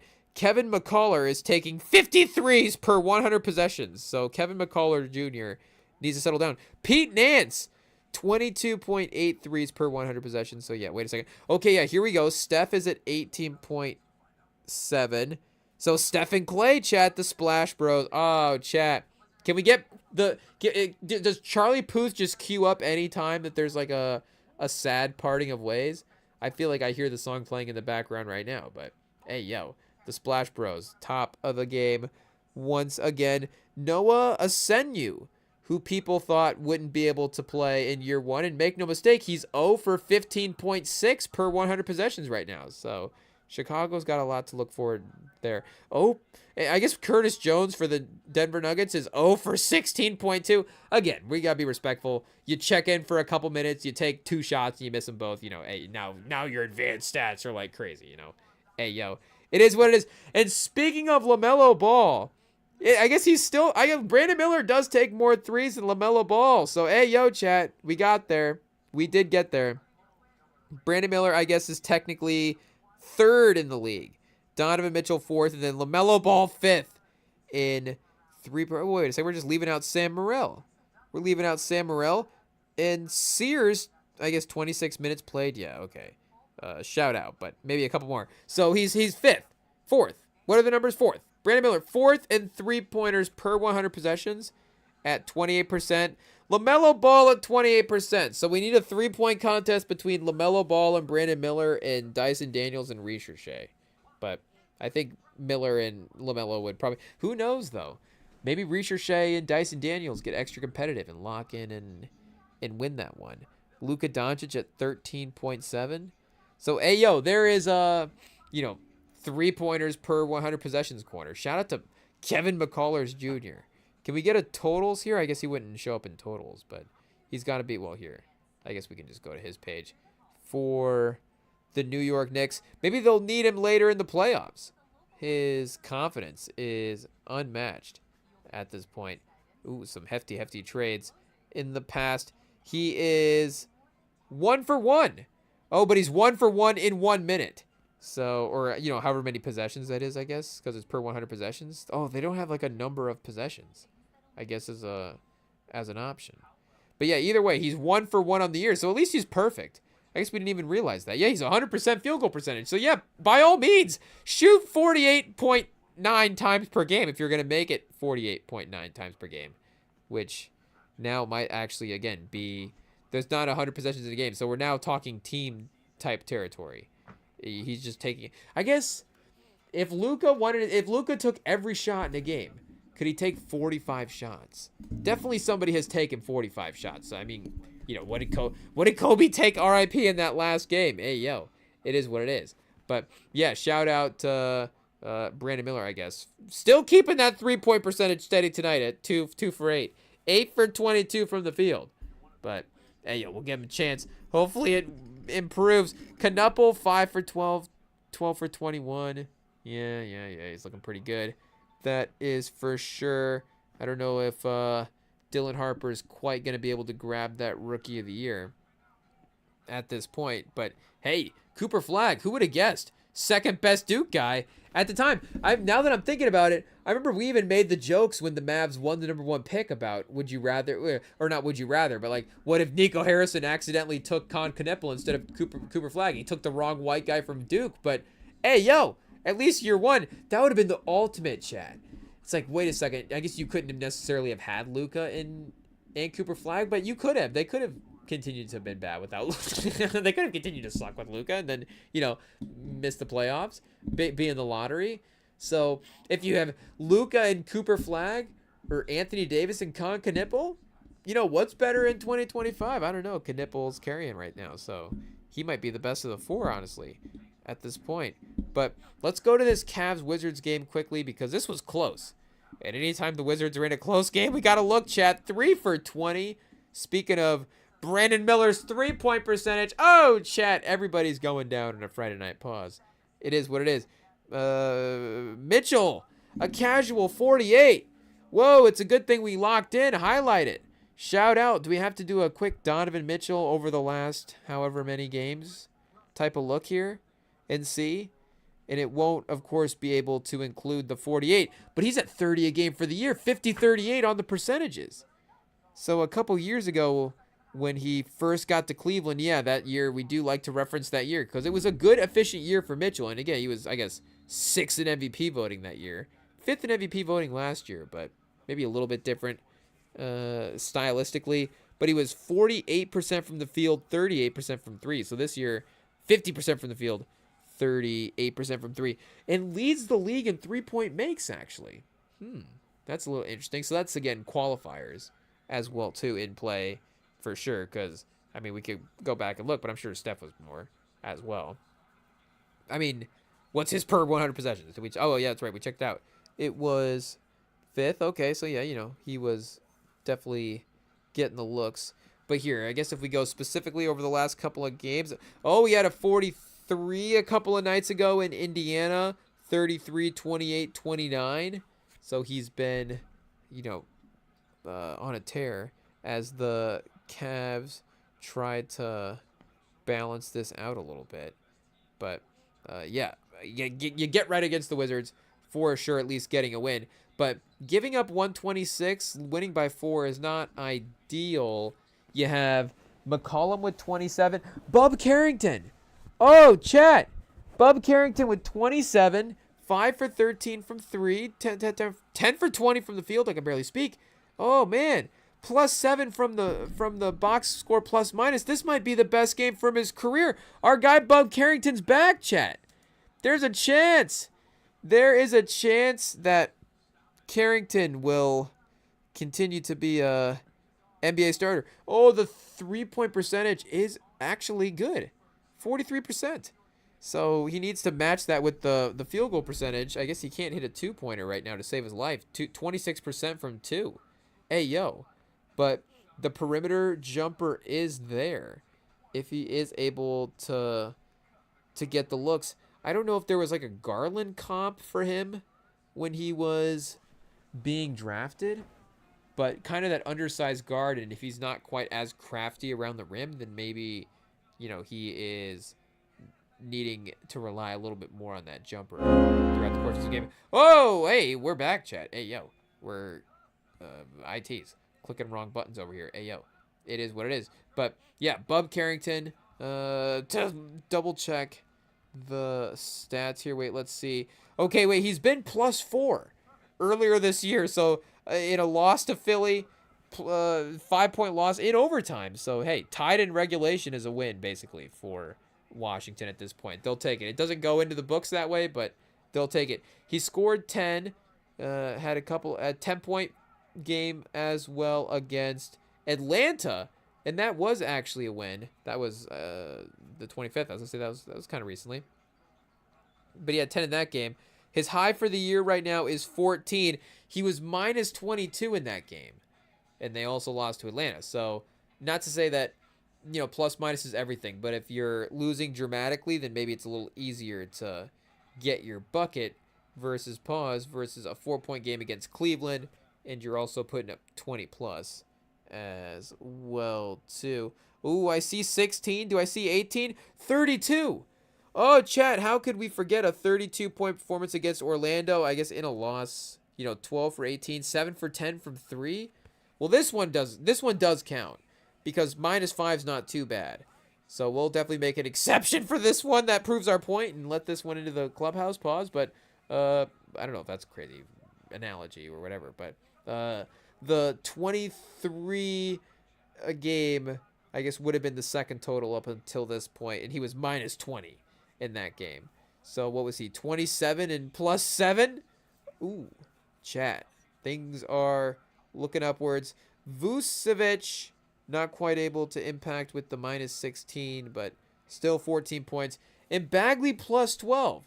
So maybe long-term Bagley, Carrington, I guess no Sarr tonight. So that is definitely a legit excuse, I guess, for not making up those 4 points. But you got Carrington, Sarr, Bagley, Champagny, and George, I guess, is a 5 lineup. And then Vucevic off the bench. Yeah, I think that actually does work, chat. The Wizards are set.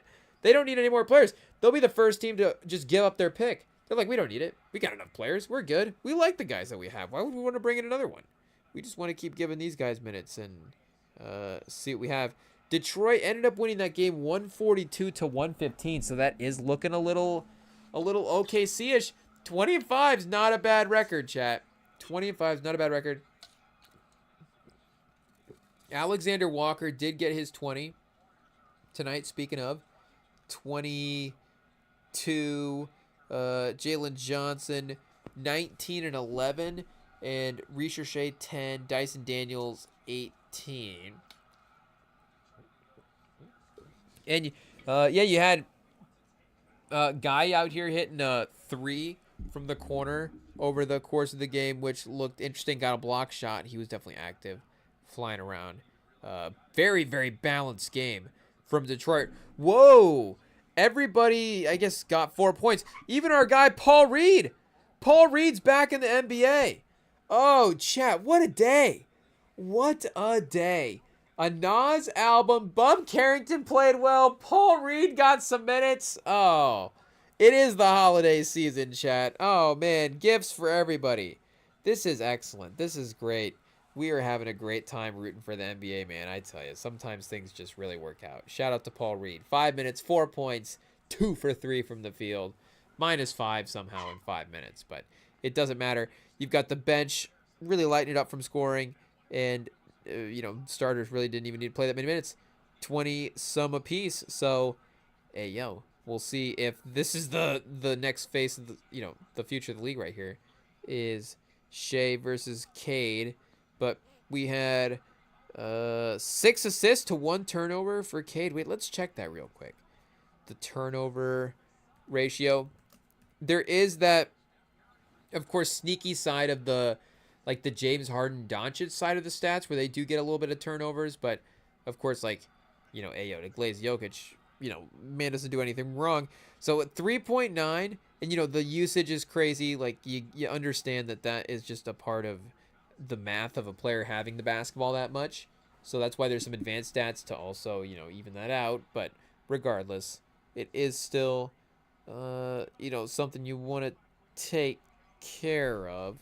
But yeah, he is not really needed that much tonight with the rest of the starting gang. Asar, 5 for 9, 12 points as well. Indiana versus the Sixers. You do have Indiana at 6 and 20, and I think it's gonna be an Edgecombe check-in to see what we had there. If he was on the court tonight, 6 for 10 for 22, 3 for 5, 7 for 10. So he needed some good performances, I think, to get back on track. Paul George, 23, 4 for 7. Oh, Chad, I know Indiana is a 6-win team, but Paul George is stepping back into the time machine. No Maxey tonight, and they are still able to get the 10-point win. And it's because they closed him out in the fourth quarter. What is happening? Paul George scores 23 and closed out a team in the fourth quarter? Oh, man. You didn't see that happening. I guess Paul George revenge game. Oh, the Pacers. That's what it would be, chat. Paul George revenge game. Siakam with 20. Nembhard with 18. McConnell with 15. It is kind of balanced throughout as well. But, yeah, we do have George back. So once Embiid's back, the Sixers are good to go. They're set for competing for the title. It is what it is. Brooklyn versus Dallas. Do we even check on Memphis versus Utah as those teams start to tank? I don't know, but I guess Dallas at 10 and 16 is starting to trend a different way as well, too. Michael Porter Jr., chat. Do we have to look up his numbers some other time when we have more time to get into it? Pause. Maybe I guess we can make that the final part of tonight's live stream. The final part of tonight's stream is a little look at the statistics of Michael Porter Jr., who, wait, if we read that right, 34, 10 for 20 from the field. So he is 25 a game, 49, 39%. I mean, the efficiency is just straight up there. It is what it is. You can't even criticize the box score. And since he doesn't pass, he doesn't turn it over. Somehow he doesn't pass and he has 2.2 turnovers. Okay, that is definitely concerning as well. But the actual production that he's had is not been bad on this team, and honestly has, I want to say almost made him into another type asset so they can flip it to something else as well too, and maybe get some picks, a pick or something for him in there at some part of the trade.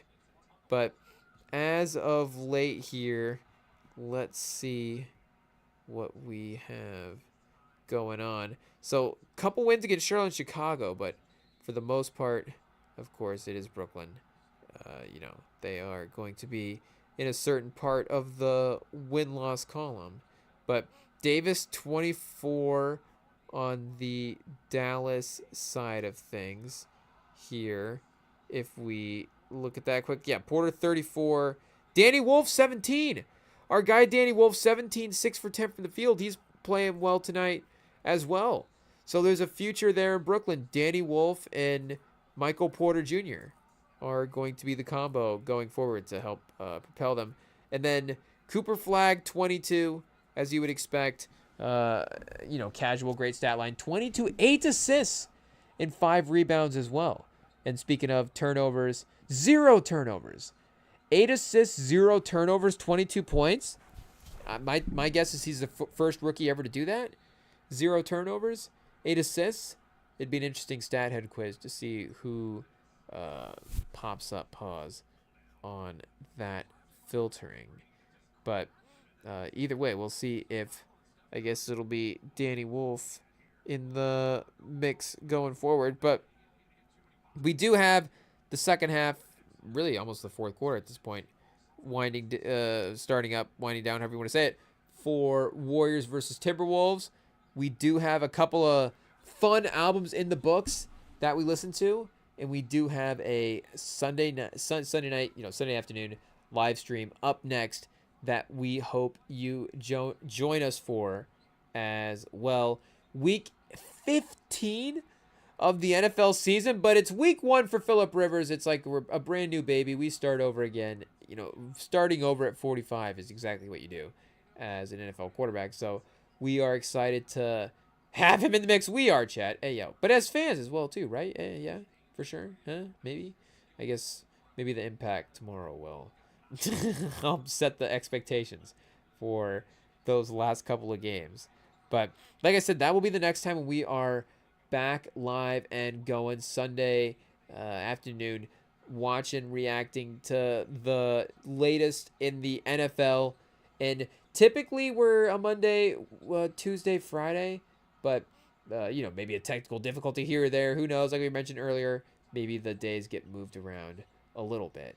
But for the most part, that would be the most reliable thing that that we would be out there. But with the Timberwolves without Anthony Edwards, with the 3-point lead here, 5 minutes left in the third. Dillingham getting some decent minutes as well. Hasn't seemed like a crazy liability at this point or anything super terrible. So regardless of what people are saying out there, I think we'll give Dillingham a chance and see what is available and going on. But we will be back later this weekend. Hope you guys are able to join us there. You can, of course, if you missed the live feeds, follow us later on the YouTube or hit up the podcast platforms as well and find the episode live streams available on there in podcast form. Of course, Spotify and stuff with the videos as well too to help supplement that. But you can find us there on any major platform and find us on Instagram as well too. REMINGTOM Pod. You can send us a message if you want us to connect over there. That would be the place to do it. So we look forward to having you guys tune in with us next time and hanging out with y'all.